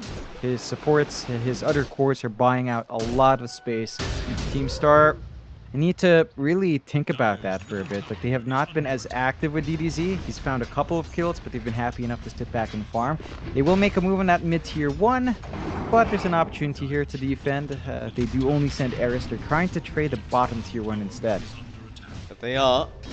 But the mid lane, there might be a fight to break out. Signal Ultra, they don't really want to allow this tier 1 mid tower to go down for free. Aether Remnant going to lock down James for a bit, but the Moonlight Shadow should protect. ADZ, he might try to turn here onto Jamesy. Just being very patient and just waiting. Moonlight Shadow will wear off, but it looks like the side of Team Star, they're not too interested in taking a fight if they don't need to. They're going to happily back out of there. Looks like they're pretty confident in just allowing Lance to farm up on this Sven, and he is slowly but surely getting to the point where he's going to have that Ags up soon. While Abat is still farming very nicely, it does concern me when that Ags does come up. Still bot lane. Jamesy is able to get a nice kill there with the power shot. However, mid lane, Eris going to move himself in onto DDZ, but does get caught by the Aether Remnant. Is going to back out. Top tier 2 tower was still under siege there by Lance, but yeah, the Glyph is forced. He'll get out of there as well. And I mean, we are only 14 minutes in. Lance is farming at a very, very nice pace. And again, once that axe is up, you start to worry about a bat. Whether he can sustain himself through that Stormhammer stun and the Dispel. That bot lane again. Yamate. Same spot, getting caught out. This time underneath the tier 2 tower. Van setting up another kill onto the Tiny. Yep, they're just finding these freebies now on the side of Signal Ultra. Not the biggest kills, but you're feeding your cores with some pickoffs. Star is not finding the same kind of trades. They're happy enough, although they might find, there is. Pos 4's going down all across the map. But the TPs are coming in, and they will just focus down on the easier target. Mosin does go down, while Van getting a very nice spear off on the Sven. Lance, however, just going to go for the TP out. Nothing else to cancel. Nice TP play there from Lance. You'd really like to see him just finish off the Ags. I mean, you don't want to see him. You don't really want to see him fighting any longer. So that power spike you get with the Ags, it's just kind of invaluable. It really is. And looks like Lance is just gonna kind of farm up. Already has a point booster, so just about 2,300 gold off. Once you've got that up and running, you are good to go as the Sven. Signal for their part, they do have this steady build-up into the BKB for a bot. And the question then becomes, as you mentioned, is a bot big enough to fight a Sven with the Ags? I think so, as long as you have Metamorph. That's going to be the big thing for a bot. They cannot fight outside of meta with this Terrorblade, and that's always like the tricky part about drafting TB. You're tied into that timer very, very tightly, and you can't afford to fight outside. So we'll see if Signal is for that, although Yamate. Yeah, Reina is going to be out. Van, once again, a great setup on the Mars. Yamate is seemingly the person that's always been caught out on this Tiny. Meanwhile, DDZ is going to have a jump in. Going to dissimulate straight out, but Van looking for a spear is going to be avoided. Still, the Shackle does land. But the Fate's Edict is going to block out all the power shot damage that was coming in onto DDZ. Still a very even game though, John. The net worth graph has been a bit all over, but ultimately staying within the 1k range either way. Never really going above 1k. Hey, they've really kept it in check now. What is surprising for me is that Dota Plus seems to have a very big bias towards Signal here. So they seem to believe in that Terrorblade a little bit more as it scales into late. Perhaps also weighing in the fact that you've got this Wind Ranger, right? Wind Ranger against Void Spirit. The Void Spirit does turn into a more of a utility core with his Hags, whereas the Wind Ranger does become a pure damage dealer. So, yes, it's kind of putting that in account. You do have options here for the Snapfire down the line to kind of scale as well, but that we're talking way far in. So far, even as it is, Signal is kind of hanging in nice. I think I'd like to see more activity from Star. Again, once this Ag is up on Lance, they need to start making plays happen, and it will. Yamate, Avalanche toss, but he's just so weak right now. He's missed his spike. Still, DDZ is going to come in with the Aether Remnant, and it does catch out the Snapfire, so Grims will die. I suppose that might be part of the concern here from Dota Plus, is the fact that Yamate, he just got the blink up, and we're 17 minutes in. You saw how much damage he did with the Avalanche Toss. It really wasn't that much, and that was on the Snapfire. Yeah, take what you can get in the wolf. Yules is going to be out. Bit of a miscommunication there from DDZ and Yamate, but it won't matter. They do manage to get the kill. Lance is going to be about 70 gold off now of that Aghanim Scepter. Make it 19 gold, in fact. I suppose it's going to be go time straight after that. So he does buy it out now. Spike. Yeah, you want him to kind of play with that now. Just instantly chopping people down with the Echo Saber into the hammer. Going to be a lot of damage to deal with. Signal don't quite have that spike lined up. Abat is just about 50 gold off the BKB. So you're going to line up this Ags with the BKB of the Terrorblade, but they should be able to get a free tower here. Eris TPs. It's not like the Miran can do anything solo here. DDZ actually top lane. He kills off James here. He activated the DD rune and Yamate was there to help out. It's like Signal Ultra. TP down to the bot lane, and looks like they want to try and make a play happen.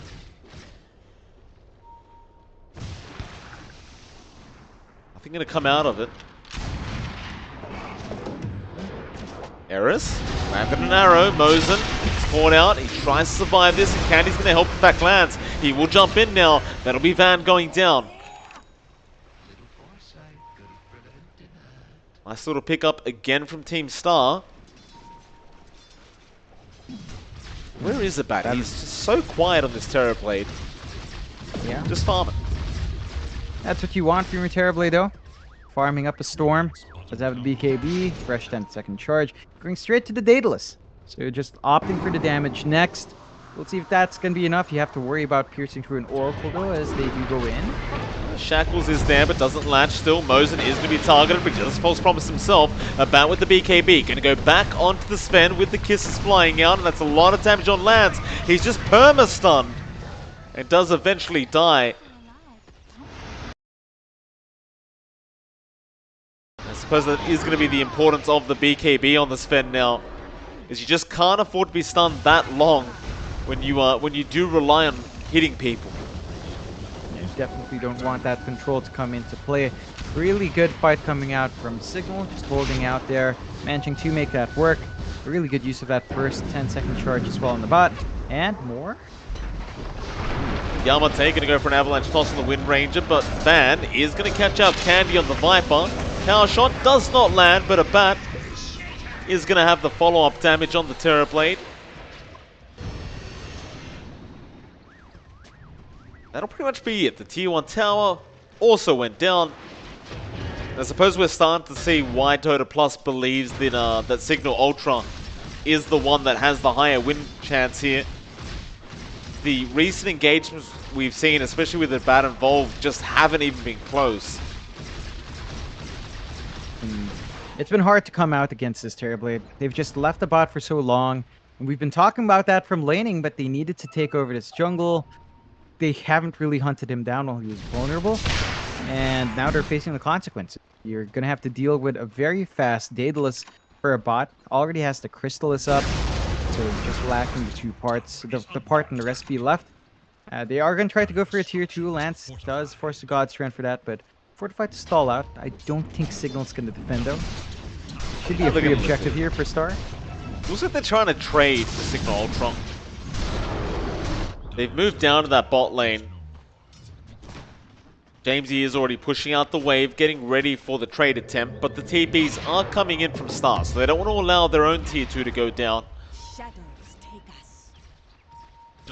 Still Van, Arena, gonna be on Yamate, but he blinks out. DDZ is gonna hold down Van for a little bit. Be it, but the Moonlight Shadow is gonna allow Signal to try and re-engage. DDZ gonna be the target. Yules out from Eris into the arrow, but where's the follow-up stun? It's not gonna be there.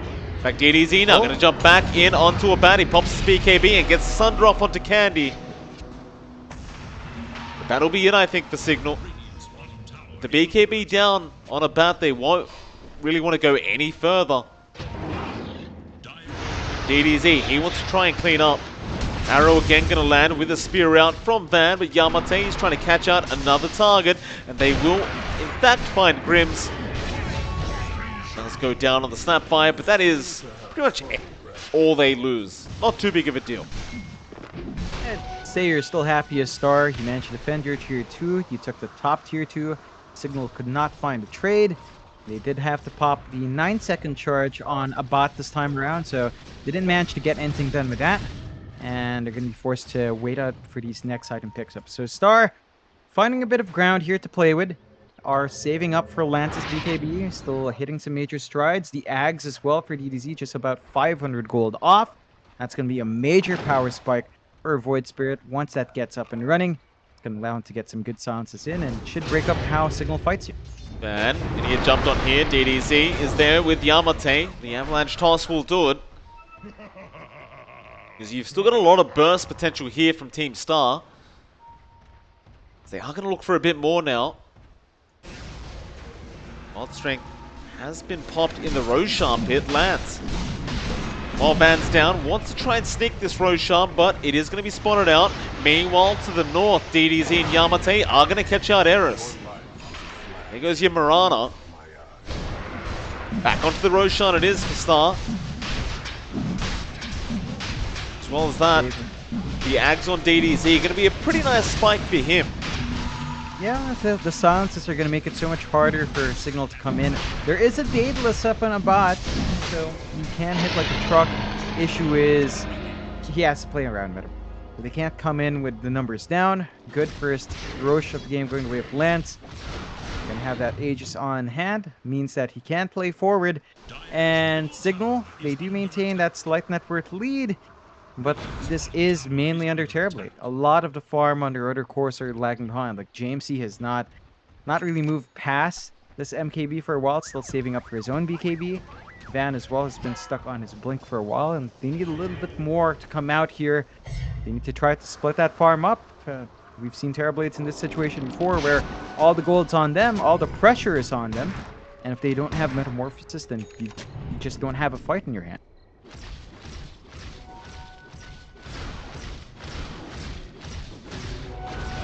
A slow game from these two, just been very farm orientated. Top lane, lands, trying on to Eris, but of course he just leaps out.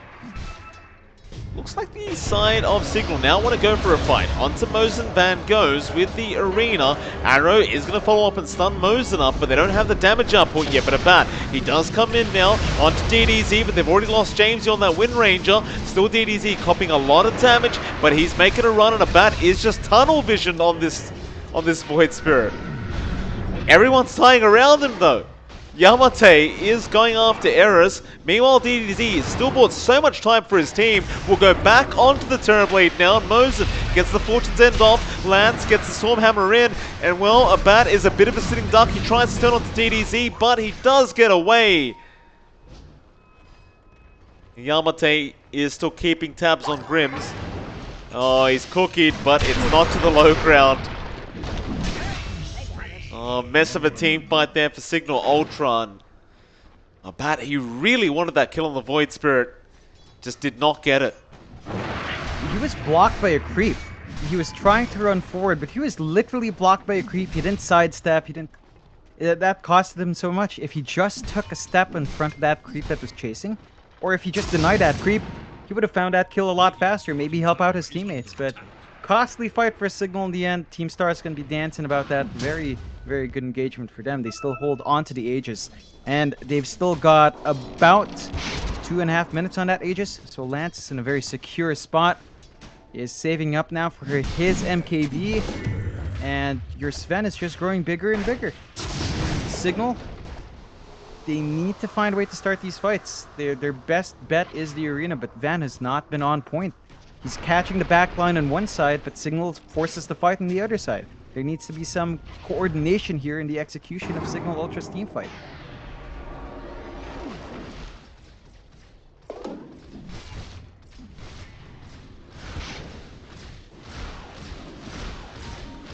Live Scardy's going to be worked on now by a bat. When Scardy's up, it might cause some serious issues here, especially for Lance. He's trying to work towards his own MKB now. Mid lane, Yamate. Apparently going to go down.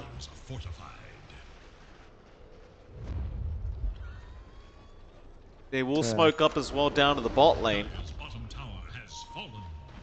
Could be a bit scary into those BKBs. They've got watch that usage here.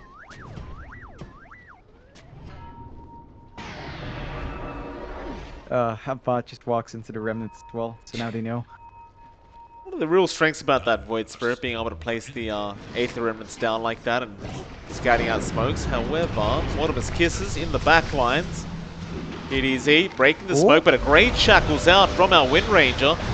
The Yule's out onto the Terrorblade, going to make it hard, and now Lance just jumping straight in onto Eris. The dust finally comes out. Eris should die to the Viper Strike. Lance still trying to go back onto Jamesy, but doesn't have the MKB up yet, so he'll switch to a bat, but a bat is happy to oblige, and we'll just try and fight back. False Promise going to buy time, but another great shackles out from Jamesy. Going to hold two of them down. Lance trying to fight, does take down the Snapfire, is very low however, and will lose the Aegis. Jamesy will just try and run away. The Avalanche not actually going to land. He does TP out. Yikes, that's a pretty good hit and run. I think you're still happy with your star. You did buy back on Candy Loon, but you found 3 kills. You did take out the Terrorblade in the end. And you managed to make use of that Aegis. It would have expired by now anyway, so I don't think you mind too much dropping your spend like that. And Van. Van has been caught out, but more importantly, so is Lance.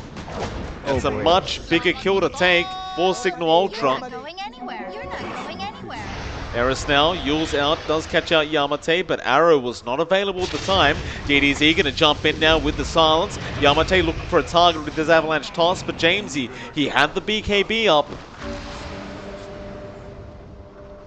Waiting for that next blink. DDZ able to get the Yules off onto that Mirana, but the shackles again back onto DDZ. He's taking way too much damage, and he will go down to that Wind Ranger. Jamesy now will go after Yamate on the Tiny. Shackles out, will hold him down, and they are going to clean up in this dire triangle. Just seemingly everyone getting caught out by the side of Team Star. It's a lot of work from Jamesy, just landing those shackles every single time from that fight in bot all the way to this chase up here. It has given Signal Ultra all these key kills, so they're hanging in there. 30 minutes in, 21-20, less than 1k lead for Signal Ultra. If you look at the net worth graph, Mike, it's just been bouncing around now for both sides. And that win probability swings back the way of Signal. It was going back for a while, but Signal does have the advantage according to Dota Plus now. We are seeing that steady build-up on the bot. Going for that Scotty next on the Terrorblade. Gonna clear out a tier 2. So they've got access to the high ground if ever they'd want it, but you're gonna play safe. That's been really the name of this first game. Hold out, play safe, don't overextend too much. Wait for your opponent to kind of make a mistake or make a move first and kind of counter fight. So it's gonna be a little bit more patience here from Signal. That gives Star an opportunity to farm. He's trying to build up more on Lance, try to play catch up in Candy Loon. I'm wondering what DDZ is going to go for. He is looking to go for a Linken's. So a defensive tool to stop those shackles, that's going to help a massive amount. Even just stopping the focus fire is pretty nice. We'll see how long it takes to get that done on the Void Spirit. He will.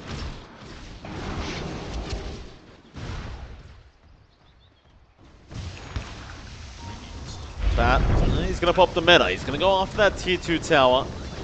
I have Scotty up now on the Terrorblade. Hit the Remnant, going to hold down a bat. There's your silence out. See Yamate, he's waiting for the right opportunity to try and jump in, and he will go now, but the BKB is going to be out from our TB. And we'll looks like the Yules is going to be there on the Tiny, so they'll focus on somebody else. It's going to be Lance. He gets a false promise out early. He needs some help though. Lance is going to go onto the TV. The Sunder is not going to be there in time. They do get a bat. That is the main target they wanted.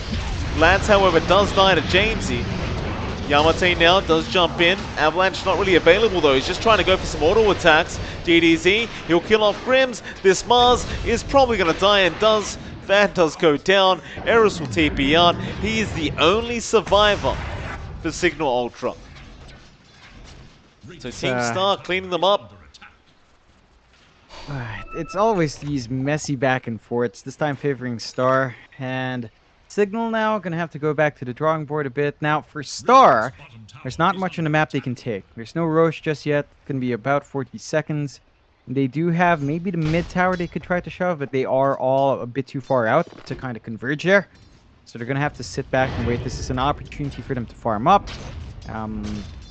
Not as nice as it could have been. You know, when you lose Lance, you're not winning as hard as you want, and you just don't really maximize it as much. So Signal's still going to be somewhat okay.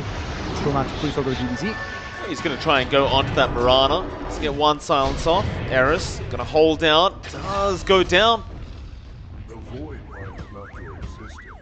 DDZ. Very active on that Void Spirit. And Worth lead the way of Team Star now. And we are approaching that 35-minute mark now. Looks like Grims does have his own Aghanim Scepter on the Snapfire. So more initiation for Signal Ultra. Just such a back and forth game. Star are going to commit for the Roche. They've got an E-Blade up on her Viper, so Candy Loon went for the Guardian Greaves E-Blade build, although gobble up scouting here. Yeah, it does.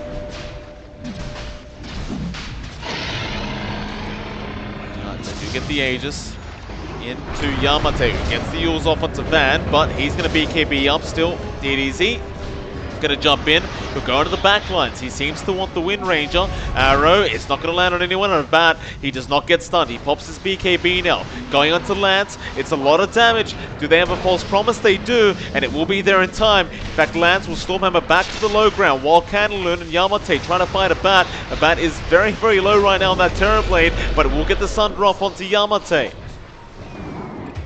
They toss him right back in as well. Perfect from Grims. Gets one. Mosen is just trapped there. Will also go down. Now Lance respawns, but he can't do anything without that God Strength. He will die. And it's only DDZ that will survive on the Void Spirit. It's going to be hard for him to stave off any potential push now. He can try to creep cut. That is something the Void Spirit can get done well, but Team Star, they took the Roche. They immediately lose the Aegis. They immediately have to pop the cheese. Not a good sign for them. Now, at the least, a bot does not have Metamorph. This high ground push is going to be a bit slower. They do still commit the buyback on Yamate. I'm not sure if the spin alone is going to be enough, though. DDZ is going to give it a crack.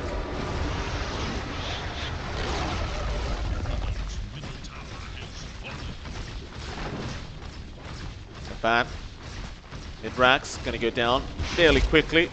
He's still got plenty of time for a secondary if he wants to go up towards that top lane. But DDZ is trying to make it as hard as humanly possible. And Yamate gets a nice toss back on Jamesy, but he's going to run. They got the arrow on Yamate. False promise is going to be there, however.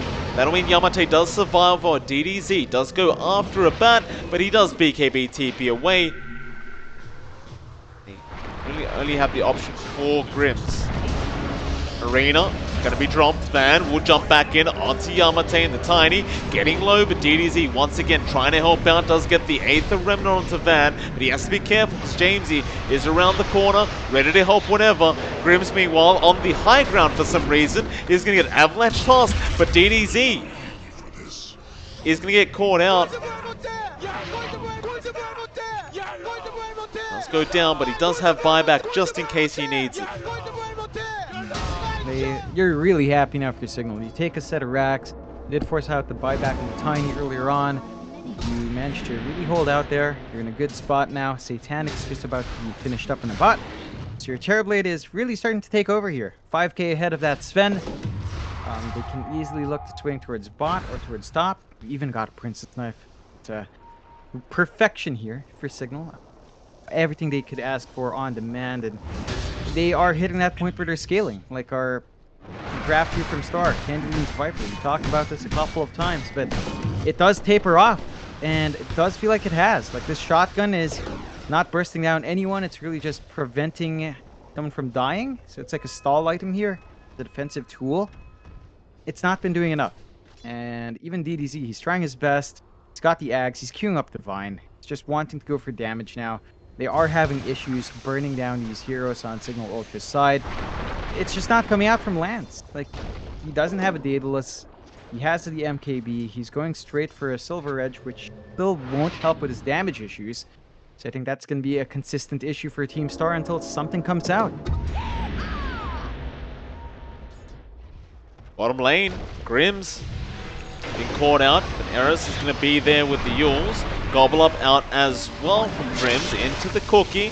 Still in a lot of danger. He's going to try for the TP plate. Is definitely not going to make it out. It's going to go down.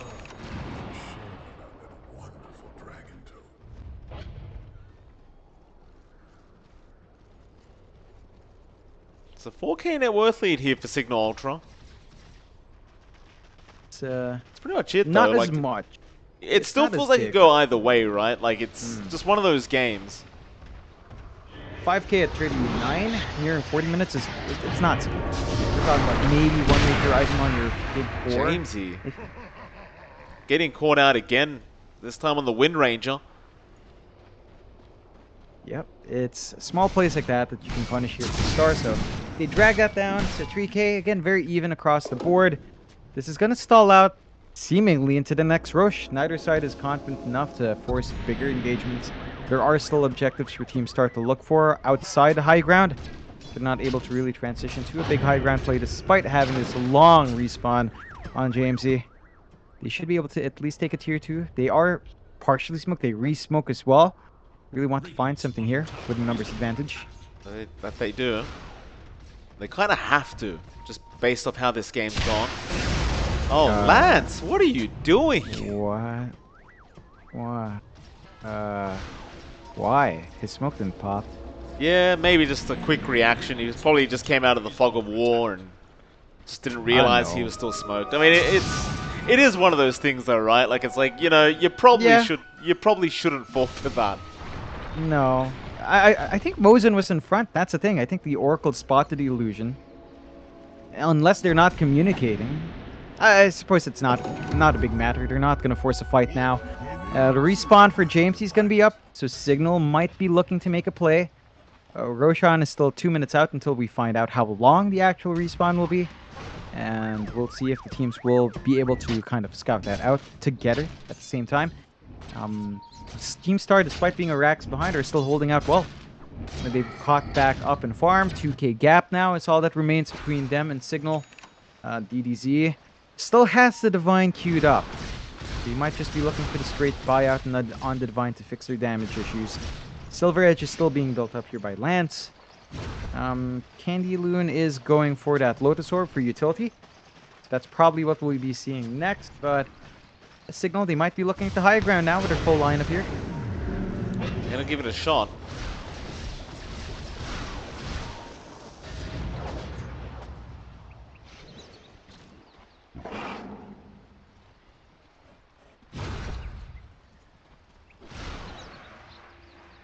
Looks like they aren't really feeling too confident. Maybe just waiting out on the next Roshan, I guess. Yeah. Might just be it. It is close. It's a really close game. Neither side wants to risk it. So, keeping it even. Not putting themselves on the line. There are smokes bought out here by Grims. And that should maybe indicate that they want to make a move. They have held that triangle for a long time now. Signal should be able to maybe get a swing around if they want. But there's a smoke now once more from Star. There is, and they've got the high ground, though. Well, they did have the high ground, Team Star. Or rather, Signal Ultra, but now they've kind of let it go, and Yamate is going to get the Avalanche toss on a bat. He'll pop the BKB, trying to fight this one out. So they are going to try and aim down on the Void Spirit, but he'll survive, and a bat goes down. Lance gets him with DDZ. Jamesy still trying to sort this one out, but I think this fight's over. Lance gonna jump in, he'll get Van as well. Jamesy stuck around way too long on that Wind Ranger and is also gonna die. They've even got the Fortune's End off onto Eris. He's got no more leap charges, but he does have an Invis rune. Gets the Yules off, just blinks away. He's gonna be alright. It's not the fight signal Ultra we're looking for going into that high ground. Again, you're seeing issues here if Lance does get controlled up. It's very easy to kind of focus him down. Eventually, you mentioned Meltem, and you do see the switch out. DDZ, seeing that they don't need damage anymore, goes into the Hex, knowing that control is all they need. They're going to have that additional control now on your Void Spirit, and they will get to chop away at that mid-tier 2. And the Roche is a minute out, so it's not going to be a quick one, but there's an opportunity for Star with this additional power that we'll find to perhaps consider the Roche. I'll maybe poke the high ground a bit here, but the respawns are not too far off.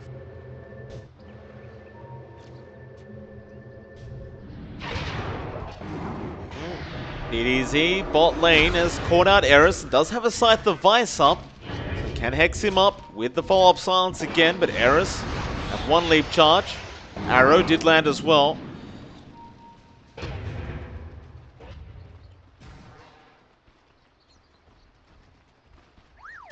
DDZ is pretty set on trying to get this kill. He's committed. Jules is there from Yamate, or it was from somebody, but DDZ going to be able to get the kill. That Roshan is 5 seconds away from spawning up, so they are going to have some decent timing here with Mosin walking in. He does scout it out as well. You'd imagine Team Star do just rush the Roshan now while they have a chance. Really shouldn't take too long either with Lance around. Though it seems like he's not going to pop the God Strength for it. He's going to do it the slow way. He might need the God Strength for the next team fight. Yeah, I think they understand. They've got the numbers advantage here. Signal is still a bit far out. They're showing themselves shoving the lanes. Fairly safe. And they are cutting out with DDZ anyway, outside. So they're aware. No rush here. They've got information. They've got control of the map. And Signal is just streaming in too slow. Cheese, Refresher, going to go on to DDZ while the Aegis is on Lance. And Yamate is having a look for a fight. Jamesy, he has shuckled up an illusion. Where's DOTA Plus at now? It's just such a kind of of Signal. It's still Signal. I mean, they've got this huge Terrorblade, who's now working towards an Aghanim Scepter, by the way, John. But it's this game is just so back and forth. It is. It really is. And there's enough here for our Terrorblade to straight out buy out the Ags, but it looks like they are holding for buybacks now. Even you're at the point where even your Sport Morana has this Nullifier. So we're that far into the game. It's gonna be an interesting back and forth. Still a 4K lead held by Star, but 4K at 45 minutes, definitely not as much as it would have been minutes ago. And Jamesy tried for a shackle, but doesn't quite latch. They are gonna need to play on the edge now. It's just small advantages you can find now is what it boils down to, and who gets to jump who first.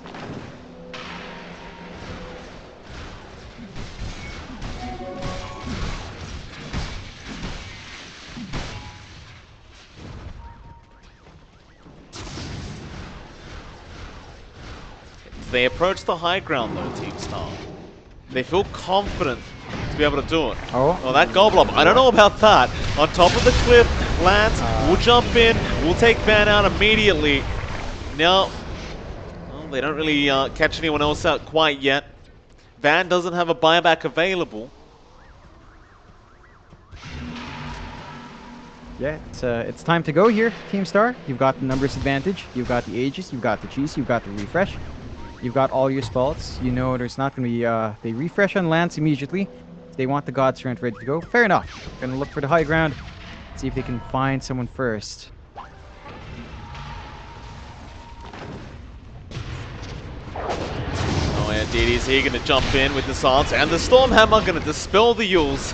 What a balanced hero. DDZ going to go in onto the Terrorblade of Bat. He is going to survive. Has the Sunder, but the Lincolns was there on Lance. He'll turn back around now, knowing he doesn't have a secondary life, but he doesn't have the damage. Lance.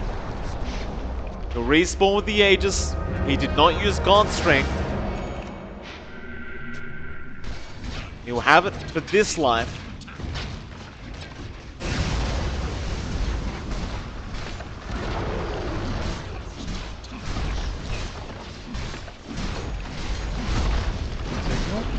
And they are, man, they're 2 people down.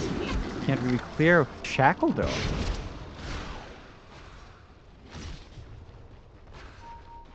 That's pretty much it, though. They're just another Rax.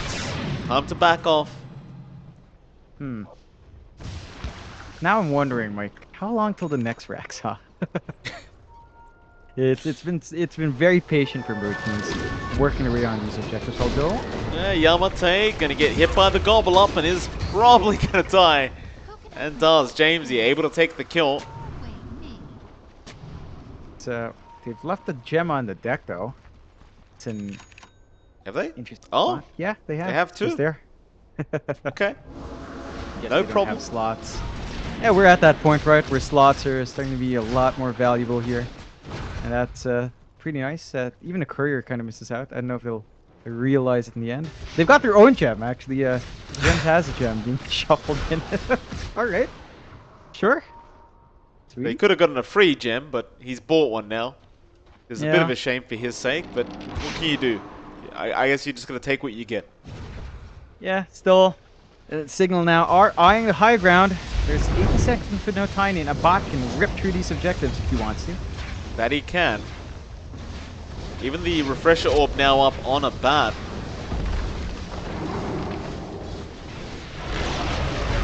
DDZ, he's gonna jump in, gets the Scythe device off, but was that the Prince's knife? No, it was the Scythe device. The Aghanim Scepter now up on the Wind Ranger. Bat just standing his ground, going for the Rax, while Van gets thrown in with the Arena, tries to go onto Mosin, but he does have an Aeon Disc and he does get proc. Meanwhile, Lance going to try and fight this out with a Bat. A Bat still happy to just try and man fight back because he does have Sunder. Here comes Lance being, that's why you don't really go for the Mirana, because she can leap away like that. Still, he does have buyback. Eris is actually going to buy back on the Mirana. He has to defend the base, it seems like. As Lance will buy back now on the Sven.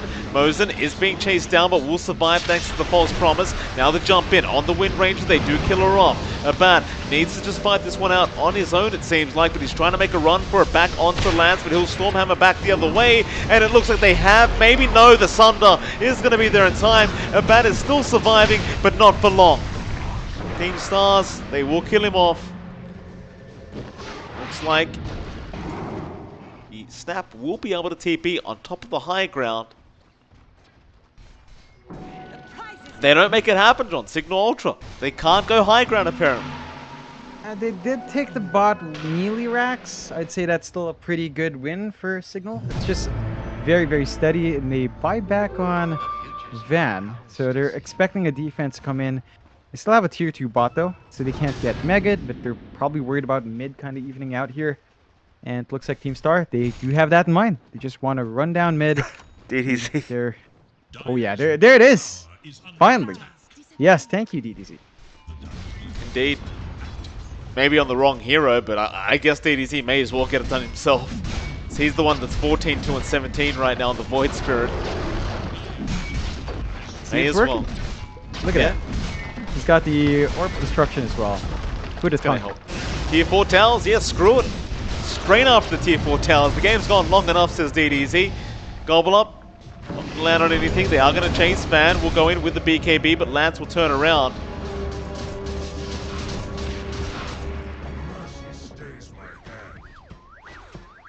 Yeah, it's a safe play here. Star just pulls back. Don't want to flex that Divine too much. Looks like for now it's just a pushing Divine, which is fair. Signal, they did buy back on a bot, so they're in a very risky spot now. If the bot is in the wrong spot, that could just be game.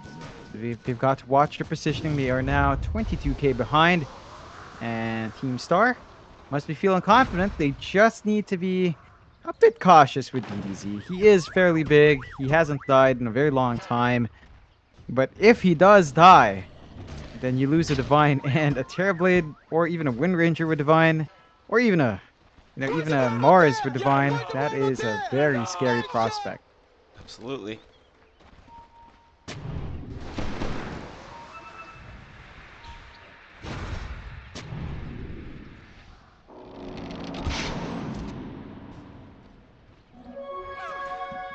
We're younger already.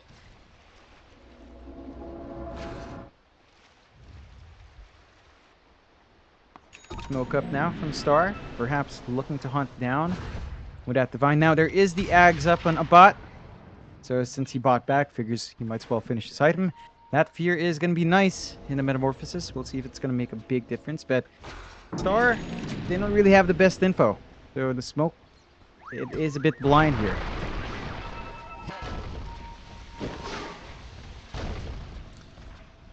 Classic Divine Rapier pickup. You're always going to be too afraid to use it. One of those things that it just makes you play a bit more cautiously, right? Yeah. As it Wake up does. again.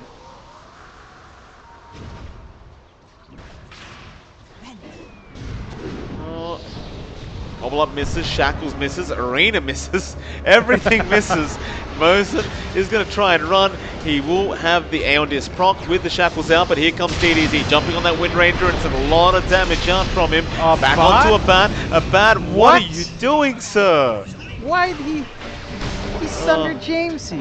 Yeah, well, Eris going to try and run away. He's been Ethereal Bladed up and does die. And with a bat gone, with Eris for 2 minutes, I mean, this game should just be over. There's no way you defend this. No. It's got to be a miraculous play from Jamesy for him to get that done. Like, if he snipes someone right now with his DD, that's the play. But I don't know if he'll do that. They are sticking around, though. They want to make sure this Snapfire does not end up creep skipping.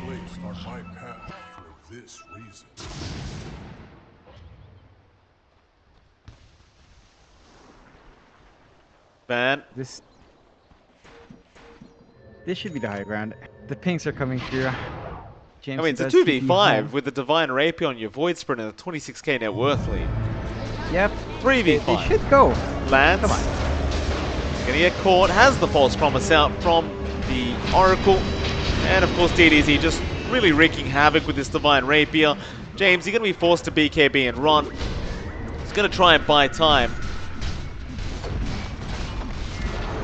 E4 towers down, DDZ wants to play around in the fountain apparently, is going to go for a bit of a dive, kills off Jamesy, onto the Snapfire, they'll probably kill off him as well, Slants is in there, Grims is going to die, back to the Ancient, it does go down, and there we have it. Game 1 of this best of 2 at 55.5 minutes will go the way of Team Stars. Yeah, it was a back and forth game for a long time. It was rather even across both teams, but Team Star does hold out in the end. They did have sort of the draft to pull it off as well. Like, they were always favored. Well, not always favored. They were actually not favored for a long time, but Signal Ultra just kind of overextends a couple of times, get some bad fights, and they get punished. Team Star, again, this is their last series, Mike. So starting off with a win is big. If they can clean this one 2-0, they might be able to kind of drag themselves up there and hold on, but they have to find that win as well in game number 2. With that, we do move on to game number 2 in about 10 minutes or so. It's MLP Dota and Jonix Fire. We'll see you all again very soon for the final game of the night.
Alright, ladies and gentlemen, welcome back. We are here for the final game of the night between Signal Ultra and Team Star. And it is, of course, MLP.DOTA and John X5. John, welcome back, sir. How you doing?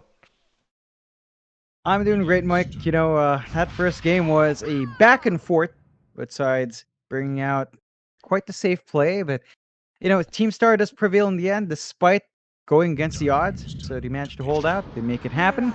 They did need that win. And the question is if they can find their 2-0 here and kind of try to cling on to actually going to the playoffs. Again, they need to find some wins. This is their last series. They need to find this win. And Signal Ultra, they do have more series to play, but they also need to start climbing up a bit. We'll see what happens here. We have our openers here. Signal Ultra get to pick up the Mirana. Team Star, they go back to the Snap Tiny starter, and it's been such a solid starter for them. I think they know how to play around it. They know the timings it brings out. Enables them to play pretty active. The question is now how they draft down it. What cores do we expect here? Signal Ultra. Eris Mirana, I think he's played that all day. Heck, I want to say he's also played it a lot yesterday. So it's just such a solid here for Eris. They go with the Ogre as well. Again, leaving their options open here, showing their two supports. Can be a bit risky, but these are very stable supports. They kind of cover every single base here. Yeah, for any Terrorblade players out there, if you're 55 minutes into a game and you go into a team fight without buyback, it's advised not to sunder your supports to help them survive. Generally speaking, as the position 1, you are the highest priority. So definitely just, save that sunder for yourself. That's probably more important, especially when every win matters for your team. Apart from that, let's hope this draft is a bit let's hope this game is a bit more, less mistakes being made. I mean, I haven't got enough fingers to count how many mistakes were made that game, John. Yeah, that was quite the game. That messy. It was messy, and the pace was also like extra slow because you had that offlane Viper. DDZ was off to a slower start. They weren't making plays. They kind of let the Terrorblade free farm, and it was a good start for Star, but they let a bot free farm after the 5-minute mark for like the next 15 minutes. So it's just execution like that now for Team Star that they need to kind of reel in. They can play fast if they want to. We've seen them do that. And we'll just see if they're in the mood to play fast, as you see these bans coming in. Fairly solid. Surprised that Signal Ultra still thinks the Venge Drow is bannable here, considering that they already did ban the Venge first. I don't know if you'd still want the Drow for Team Star. It's rather interesting, but this is something Signal Ultra has kind of hated to play against, and they have encountered this quite a fair bit in different tournaments. So I can kind of understand the mindset. You can see Team Star, though, they do ban out Lifestealer, and that's the usual response when you see Snapfire Tiny, right? Like, Lifestealer, you rage, you dodge all the damage. Now, if they want to get that same playstyle out for Signal Ultra, they'll need to pick a Jug, and the Jug has also kind of been middling. So we'll see if that's something Signal Ultra wants. They do have the Ogre Magi to enable the Jug, but again, it's kind of been up and down, that hero, in the meta so far. Indeed. Well, wait out this final ban out here from Signal Ultra. We'll get to see some more picks coming out. Signal Ultra looks like they're going to take a bit of time, but it'll probably be another POS 1 ban. Just something they don't want to have to deal with. Not really revealing too much with their opening either. Just the Mirana Ogre is pretty stock standard for them. They'll actually get rid of the Bat Rider, so that kind of indicates that they're either going to have a POS 1 that really doesn't like Bat Rider, or a mid that really doesn't like Bat Rider. Either one. I mean, they might actually go back to the Terrorblade, just judging by that Bat Rider pick, but the Bat Rider ban. But there's so many cores that just don't want to play up against the Bat Rider, so it can be a little bit hard to narrow it down. Every time you say a Bat Rider, I just think of a bat driving like a grab or something. A Bat Rider. That would make him a rider, a Bat Rider. Signal Ultra there. Don't talk to me about a bat right now. I've got that sunder in my head. Signal Ultra, their third pickup. I mean, if they were scared of the Bat Rider, they could go for the Jug here. They go with a Slardar first, so open pick. We've seen it mid once. Of course, usually on the off lane, but we've seen it mid once. We know it's a mid hero from, I don't know what I want to say, 6.7 and all the way back. So Yep. from there till Dota 1, I think that's the timing of it. Or maybe 6.4. I'm not sure anymore how far back that was. Feels like a really long time, but it's a possibility bearer for Signal if they want. Also opens up a PA pick. Although PA into Snap Tiny is a bit risky. Magic Burst is pretty potent against it. So we'll see what the game plan is for Signal. That could also just set up for, again, another Jug play. You've got the Ogre Magi, Corrosive Haze. Jug can play with that. Kind of opens up that lineup. Team Star now, they see the Slaughter. They should know that it's all about probably a physical damage core coming in. They could look at picking up an offlaner that works well against it. The Tidehunter slide through here. So you can take that to kind of lane against. It is hellish to kind of try to harass out. Gives you a good team fight for the kisses as well, but they go with a troll first.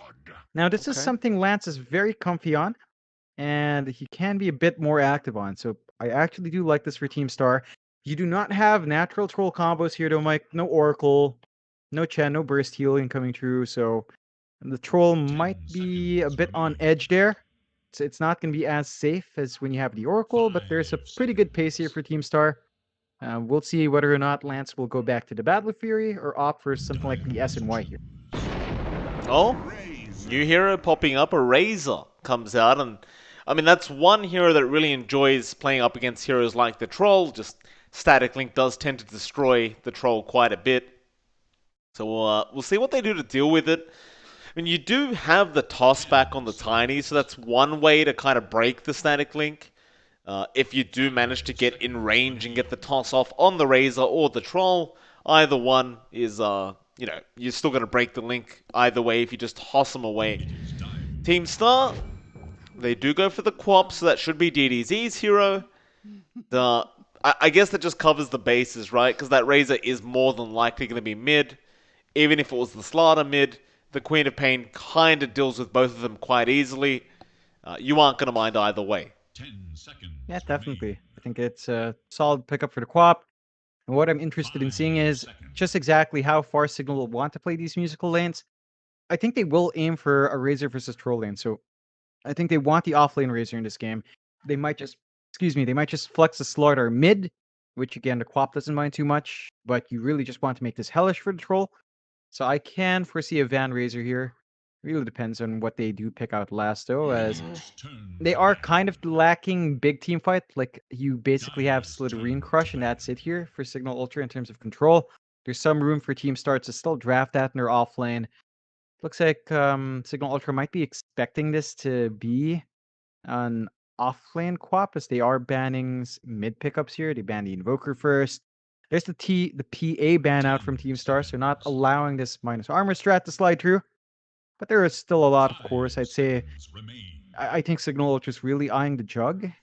That's the only one that I can see coming out here with the Slaughter pick, but it is banned. Team Star also sees that, so fair enough. Final ban out is going to be the Oracle, so not wanting to give that combo away with the Troll Warlord, which is fair.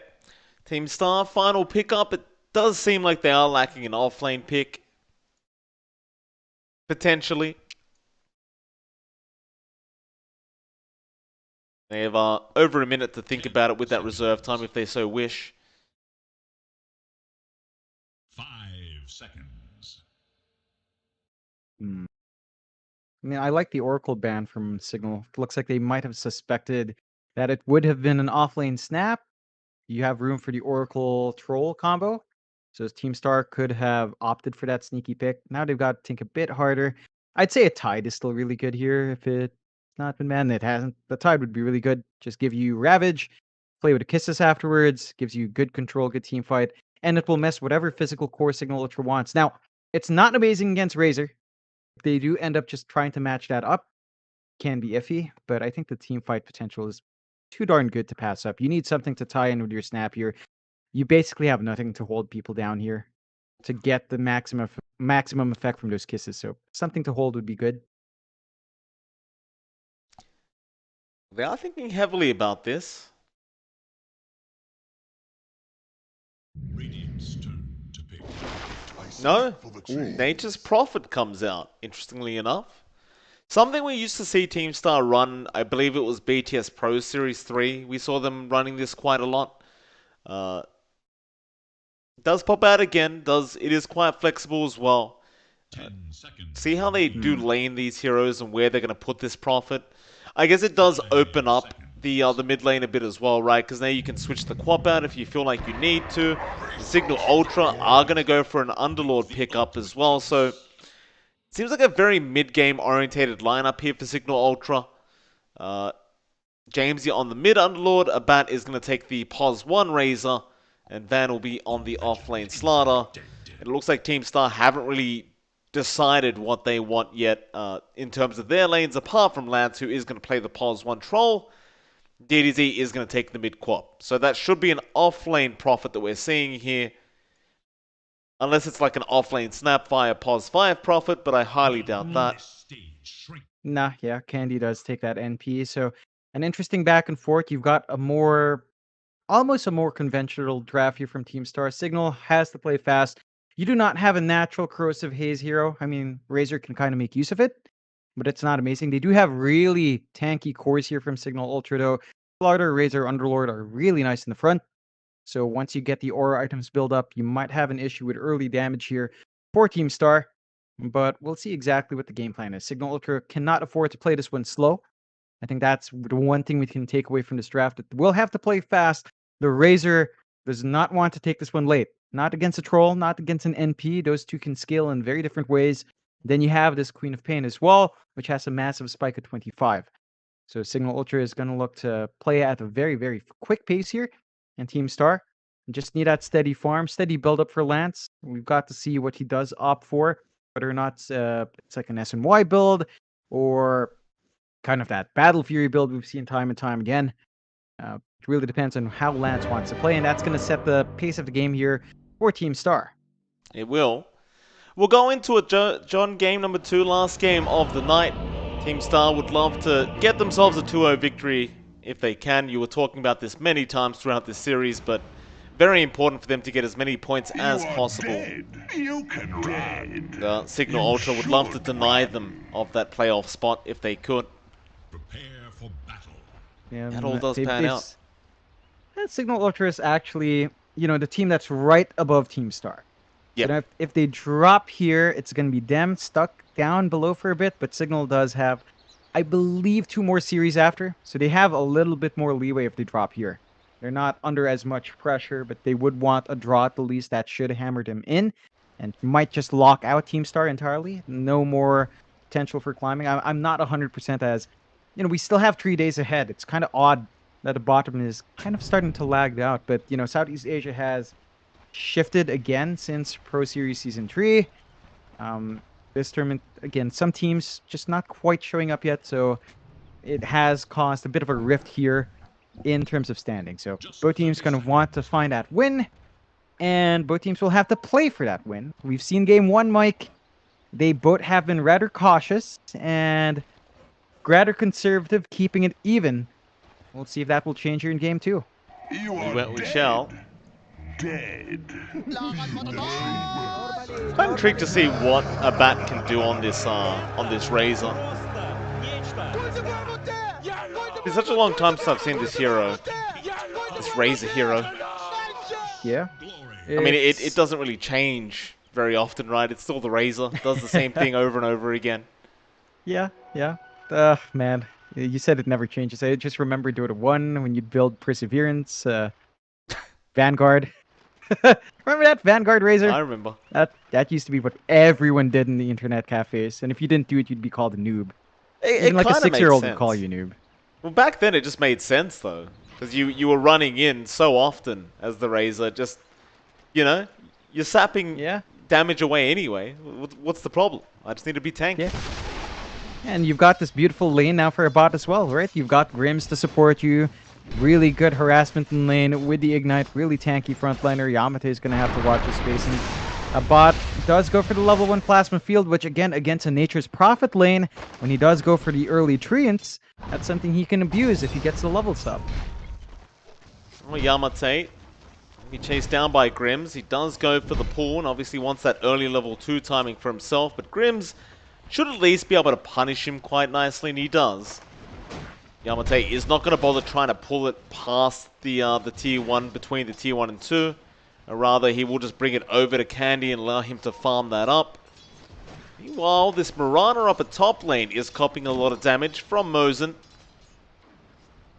Eris has been pretty much playing Mirana all day. Doing some pretty good stuff on this hero, but it's a bit of a tougher lane for him now, as well, at least at the early levels he can't really trade harass very nicely. But as the levels go up, assuming Van can land a stun or Eris can land the arrow, you do have that double stun lane, so it can be quite potent as the levels do rise. Definitely can. Just gotta get that EXP out here. Big spike for Van once he hits tree. Eris does have 2, but it's kind of stable. You just really need to see if Van can gap close and get stun off. You are still satisfied as a Mirana though, just getting those range creeps though, and overall you're gonna be fine. Nice snipe there as well on Eris, on Lance's courier, so you're slowing down the varying for Lance. Shouldn't be too bad. This does mean Eris with this kind of start, no stuns. Yeah, they are coming out, but Eris didn't have an angle for the arrow, but now it does, and Lance, he does not duke it out very nicely. He will go down. Eris finding a nice tight angle there between the creeps and does help get the first blood for Van. It's going to be a nice start here for the side of Signal Ultra. That sets themselves up well, and Eris already doing fantastic work up top. Of course, that means he might be able to rotate down mid. Now, speaking of that mid, we've got our Underlord lane up against Queen of Pain, and James is keeping it in control, but it is Underlord. Now, you tend to expect him to find that farm. DDZ is not slowing down, though, as he is a ranged hero. He's got the Shadow Strike to harass, has the Scream of Pain to clear out these waves if need be.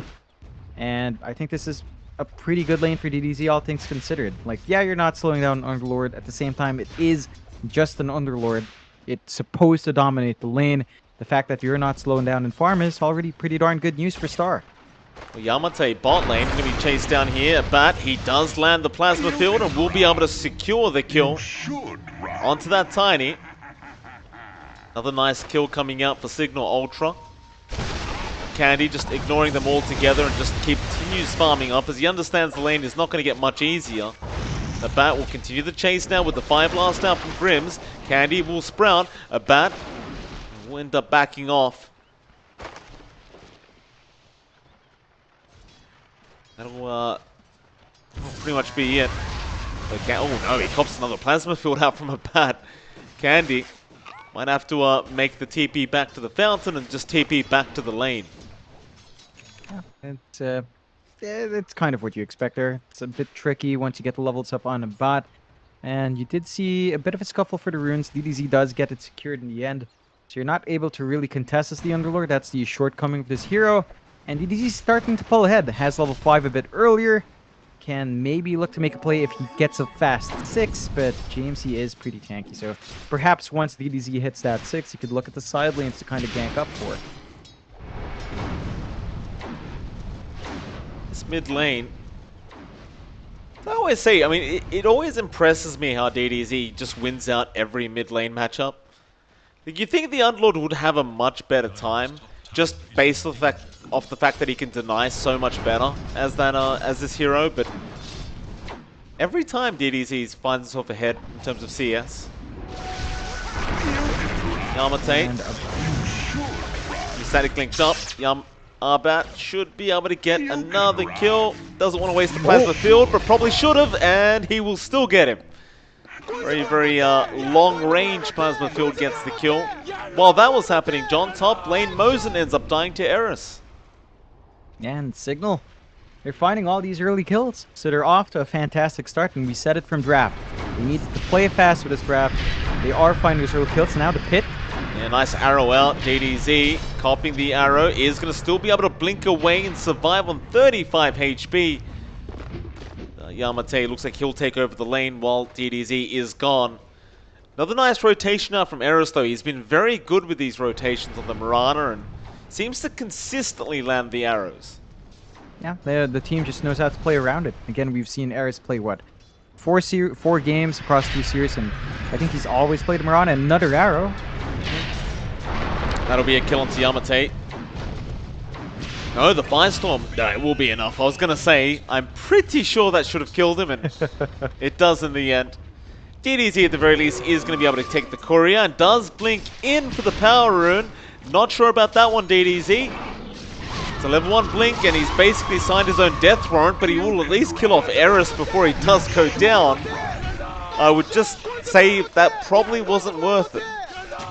No, really not. Greedy play coming out there from DDZ, and Signal very pleased with that. 6-1 now. JMC's off to a fantastic start now in the Underlord. They're winning out their side lanes as well. Abot's getting this really fast farm.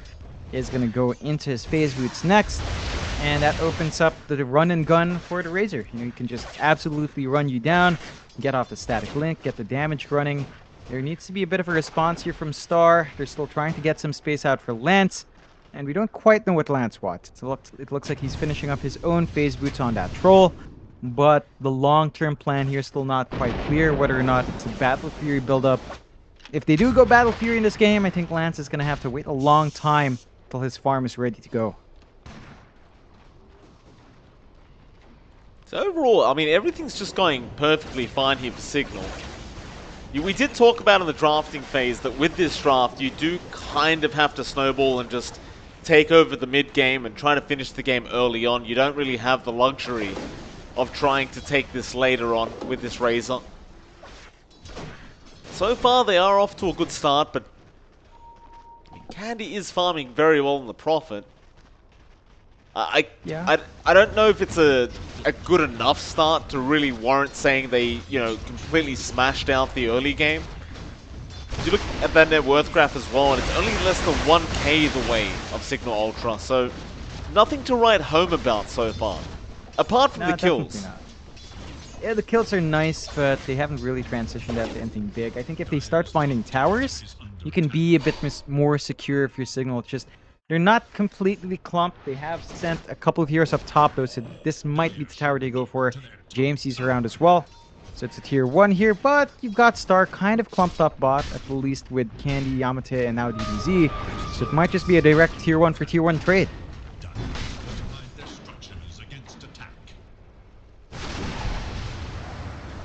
Lance is actually trying to force in the mid lane as well, so just trying to get the side of Signal Ultra to come back and defend, but the pressure is not really going to mean anything as Grims was there to defend.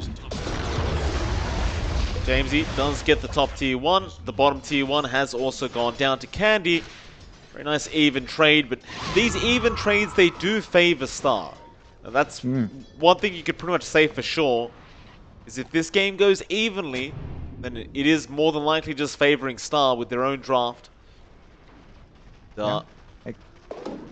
It's a troll effect, you know, it just holds out that late game better. If you are drawing even, that means troll just keeping up with you, and that's exactly what they want here. Like, it's the Battle Fury build for Lance, so they do want to go late in this one, and they haven't really pressured Lance. He's died once, but he's been allowed to just play in his jungle.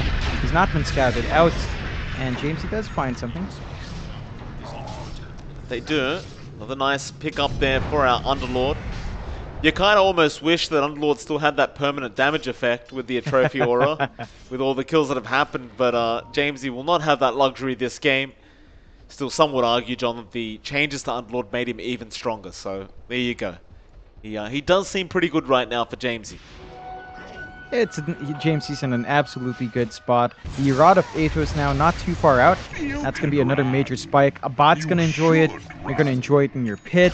There's going to be so much control here from Signal and Team Star. And no early defensive items queued up. It's not quite there yet. We'll see if Yules will be in the line for any of these heroes soon. But that should give a lot of value here for Jamesy if he's just allowed to farm. And again, Team Star, you're not focused on aggression, so they're just sitting back, building up on Lance. I'd say Signal should try to hunt. They will have Eris 6, and they do force feed the tome to him, so they have Moonlight ready if they wanted to make a play. That looks like they might just. They're grouping up as 3.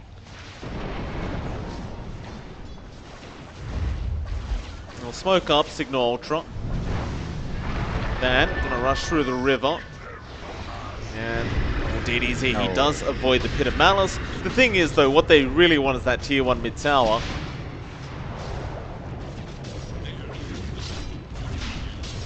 Tier 1 mid is pretty sure to drop here, especially with that double damage on Jamesy. They do at least get the Mortimer's Kisses out to force them back, and that should allow a deny, but they might just turn now. The deny is out. Jamesy hit a Malice there with the arrow follow-up from Eris, now jumping in with the Starfall, and that is DDZ getting trapped up and going down.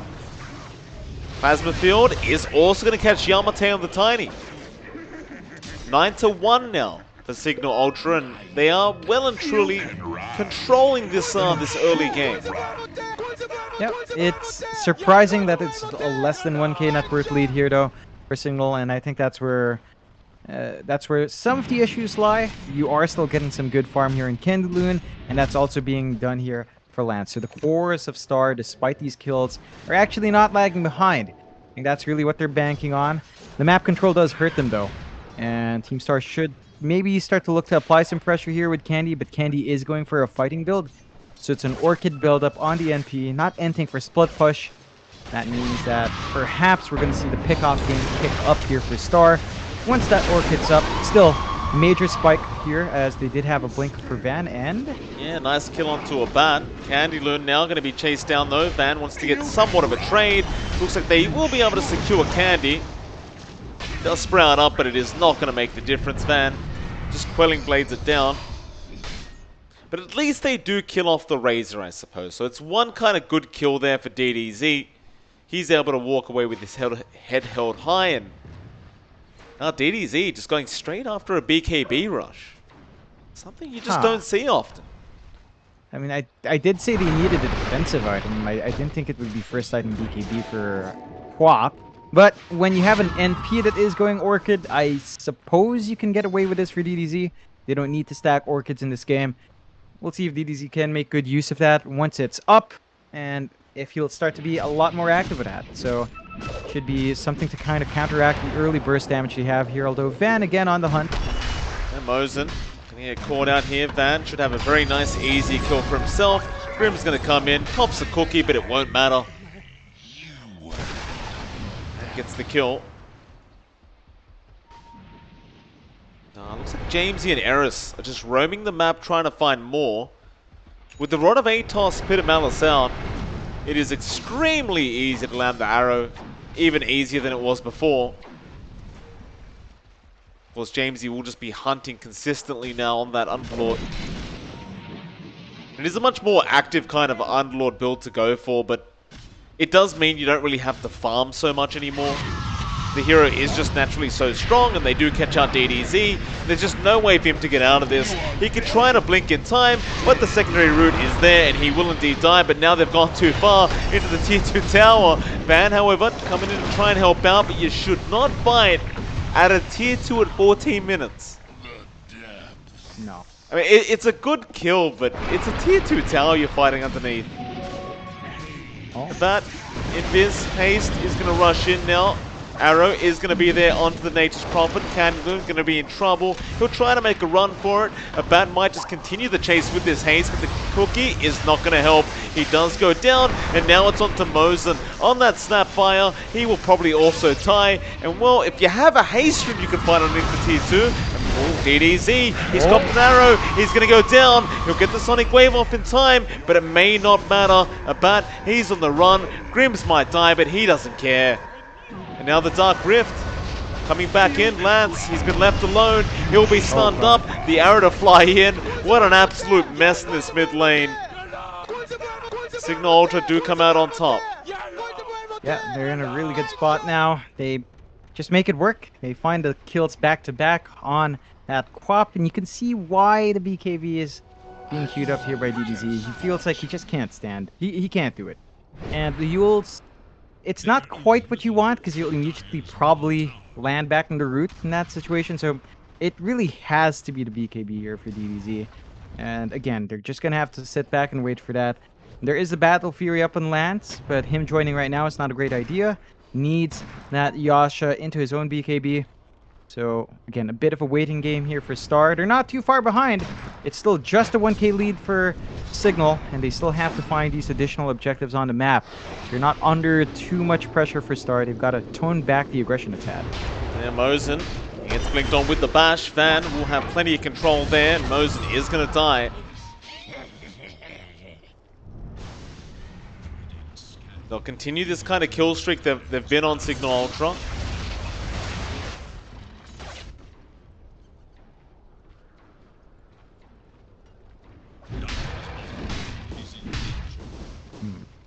The bot tier 1 tower, it seems, for Signal, so we see this from them a lot. They do like to kind of go around and start off with all the tier 1s first. Most teams would usually just leave that bottom tier 1 alone, because it doesn't really hold much value, but Signal do like to go ahead and just kind of get it done early on.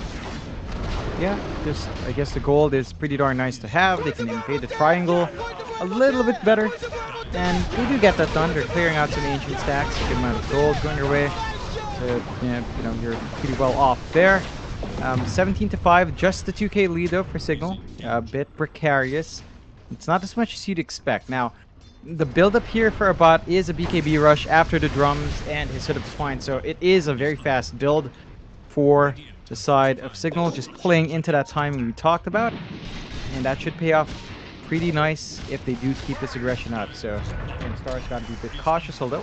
Oh man, he's caught another one out. It's going to be DDZ. Lord of Atos not going to make it in time, but they are still chasing. Get a bash off. DDZ trying to run. He does have another stun, but Blink is up in a couple. And Yamate going to get in there with the toss. DDZ still dropping. No Pit of Malice. There's going to be enough to hold him down. And Yamate will also die in the tiny. Lord of Atos on the Roshan apparently now from Jamesy. Yeah, not quite the spot. You know, you want him inside so you can hit him. But they will get it in the end, and it's Team Star. I mean, they can't really fight. They're just focused on that farm game, focused on building up on Lance and Candy. It is slowly building up, but the lead is starting to widen here, Mike. 3K now for Signal. And with that Roche, they're going to be secure and continuing to force these fights. Exactly what this lineup wants. They do. Down towards the bot lane is where they're TPing. There is going to be a Dark Rift from Jamesy on one side. Ban on the other will go after Lance on the troll as the bat continues to spam the same voice line. They do get the kill. Everything's still going kind of swimmingly here for Signal. Nothing to slow them down. I realize Star is still just playing the farm game, and it's probably the right thing for them to do here. No real point in trying to force a fight when you know you can't take it. Signal are the ones that are on the timer in this game number 2. Yeah. You know, they are hitting those beats really well though. 4K lead now at 19 minutes in, 20-5. I have to say the progress here for Star has kind of stalled out. Like, they're trying to farm literally everyone in jungle. So DDZ is trying to farm his BKB there. We're seeing the BKB build up for Candy Loon from that jungle as well. Lance still has to get his Yasha. So he's kind of lagging behind for what they're trying to get done. And if they start losing these tier 2s, it becomes hard to sustain that jungle farm. So Signal will want to get these objectives fast. They are still kind of hunting around for kills, so they've got some great wards to watch this movement. And they can actually go hunting fairly well. Jamesy coming around. Mosen is trying to hang around his tier 2. Arrow is going to scout him out, and Mosen should probably just get dived here. And they are definitely strong enough to just go underneath the tier 2s now. Nothing really to stop them. You've got the BKB on a bat as well as a pipe on Jamesy, so they are very, very tanky. Van might even run into another hero. Currently chasing down Yamate, who did just creep skip the mid lane. Top lane, however, they are going to try and TP onto Eris, but he's already leaped away. They might just turn now. Eris, arrow is perfect. Once again, onto that Nature's Prophet. Not going to come in. Candy, he can try for the TP, but there's just no way out of this. He's definitely going to just die. Another big kill here for Signal Ultra. They might just go for the tier 2 bot tower now. And they've got the damage for it with a bot soaking all of that static link, so they're in a good spot. They clear it, and they look at the high ground. They still have that Aegis for a bit longer. They've got those big items you mentioned. A bot still hits like a truck. You have to be a bit cautious here, so you cannot allow these objectives to go. You're playing the long game. You can't be pushed up this early on. That tier 3 is going to drop fast. I Do love the way Signal's played this draft so far. They actually can't be stopped. Yamate, Avalanche Toss going to be there, but Abat really takes no damage. Back with the Plasma Field, they are going to go on to the Troll. The Link is out. Abat, don't go too far now. He does have the Aegis, but he has to be somewhat careful. If you are Team Star, you just, or rather Signal Ultra, you just want the racks and you just want to back out. No need to force the fight. Let them come to you. Arrow. Still going to connect on the snap, but they aren't going to time that far.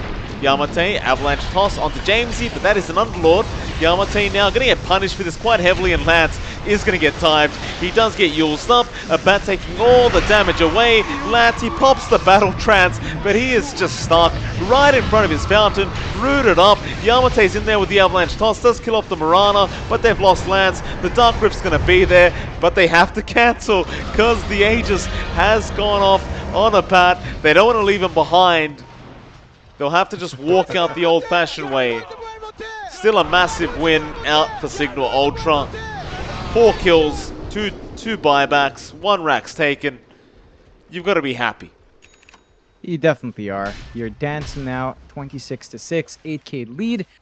They have made this draft work, Signal. 1 set of objectives up. They just need to do it again. If they get 2 set of racks secured here before the 30-minute mark, it becomes a lot harder for Team Star to play that long game. The progression again is stalled out. The BKBs are just not helping in the way they'd expect them to. There's a severe lack of damage beyond just staying alive here. Lance is still saving up for his own, and it's going to be the top tier 2 next. They UC DBZ. And DDZ going to blink away into the tree line. Trying to work towards an Aghanim Scepter. That's going to allow him to just be able to spam out that Sonic Wave more often, clear more waves, and they need something, that's for sure. This game, the pace of the game is just way too quick from Signal right now. Drop the tier 2 top tower. If you're Signal, you might actually be looking at high ground again. I mean, I realize they don't have the Aegis at the moment, which might make them second guess it, but you saw that last team fight. Nobody was dying until they started diving tier 4s. Yeah, I don't think there's anything stopping them. I think their lineup's just really strong right now. They've got a huge window for this power spike. Again, we're looking at 30-minute mark, and even then, there's no room for Star to farm right now. So even by the 30-minute mark, if Star doesn't farm, and they've still got a big spike here in Signal side, and they can keep that momentum. Clear the top tier 2. They're going to go mid. They're just stripping this map naked. Team Star will not have easy access points outside if they allow these objectives to fall. And that just means this farming draft is proving to be too greedy. Like, Candy's trying to cut through waves right now. It's all he can really do. But none of these heroes can show up. None of them can farm the jungle. And they just keep playing from behind. I mean, they're definitely doing the right thing by cutting the creep waves, for sure. It's just, it's a tough game here for Star. They can keep holding out. Maybe it gets a little bit better. But you've lost all your outer towers. Lance really has nowhere to farm but the triangle, and that is currently occupied by Signal. Jamesy gonna get a Solar Crest now and runs into DDZ. He just blinked forward for that bounty. Jamesy, probably not gonna kill him off anyway. DDZ, he does get the BKB off and will just TP away. That's his 9-second charge gone. Not the greatest feeling if you are DDZ, knowing you are just running out of that time with that BKB. Bat, casual Wraith Band on the ground, does go back to pick it up. Lance and Candy and DDZ are around, but nobody has detection. So a Bat will be able to walk away scot-free, and now they look to counter-initiate. Scanning for enemies. Candy, the tree line does sprout up, but that's kind of going to make it obvious where he is. Do they have a bash ready? Yeah, they did. One hit, one bash. Yeah, that's mid lane. painful. That BKB is just not doing anything. Yamate going down mid as well. It's time to go high ground again. Yeah, 100%. Nothing to stop this. Abat's just way too big with the AC, and they're finding more. Jamesy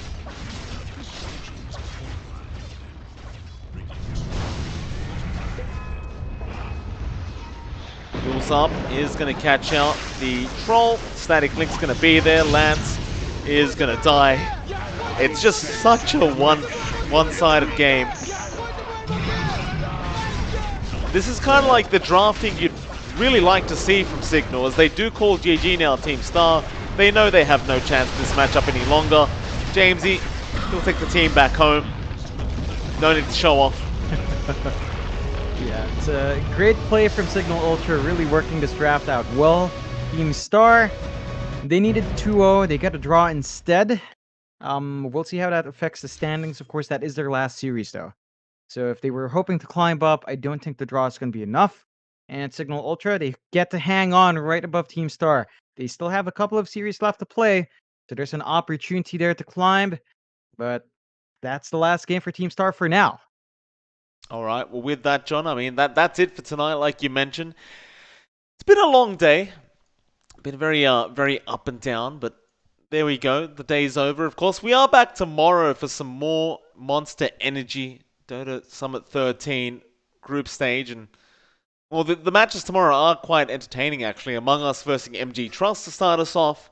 TNC Predator versus MG.TRUST straight after that.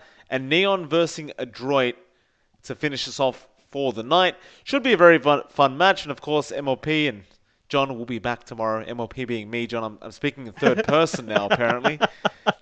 I will be back with John. John and I will be back is the right way to say it. John and I will be back tomorrow to cast some more SEA Dota. We hope to see you there. It was an absolute pleasure casting for you tonight. See you then.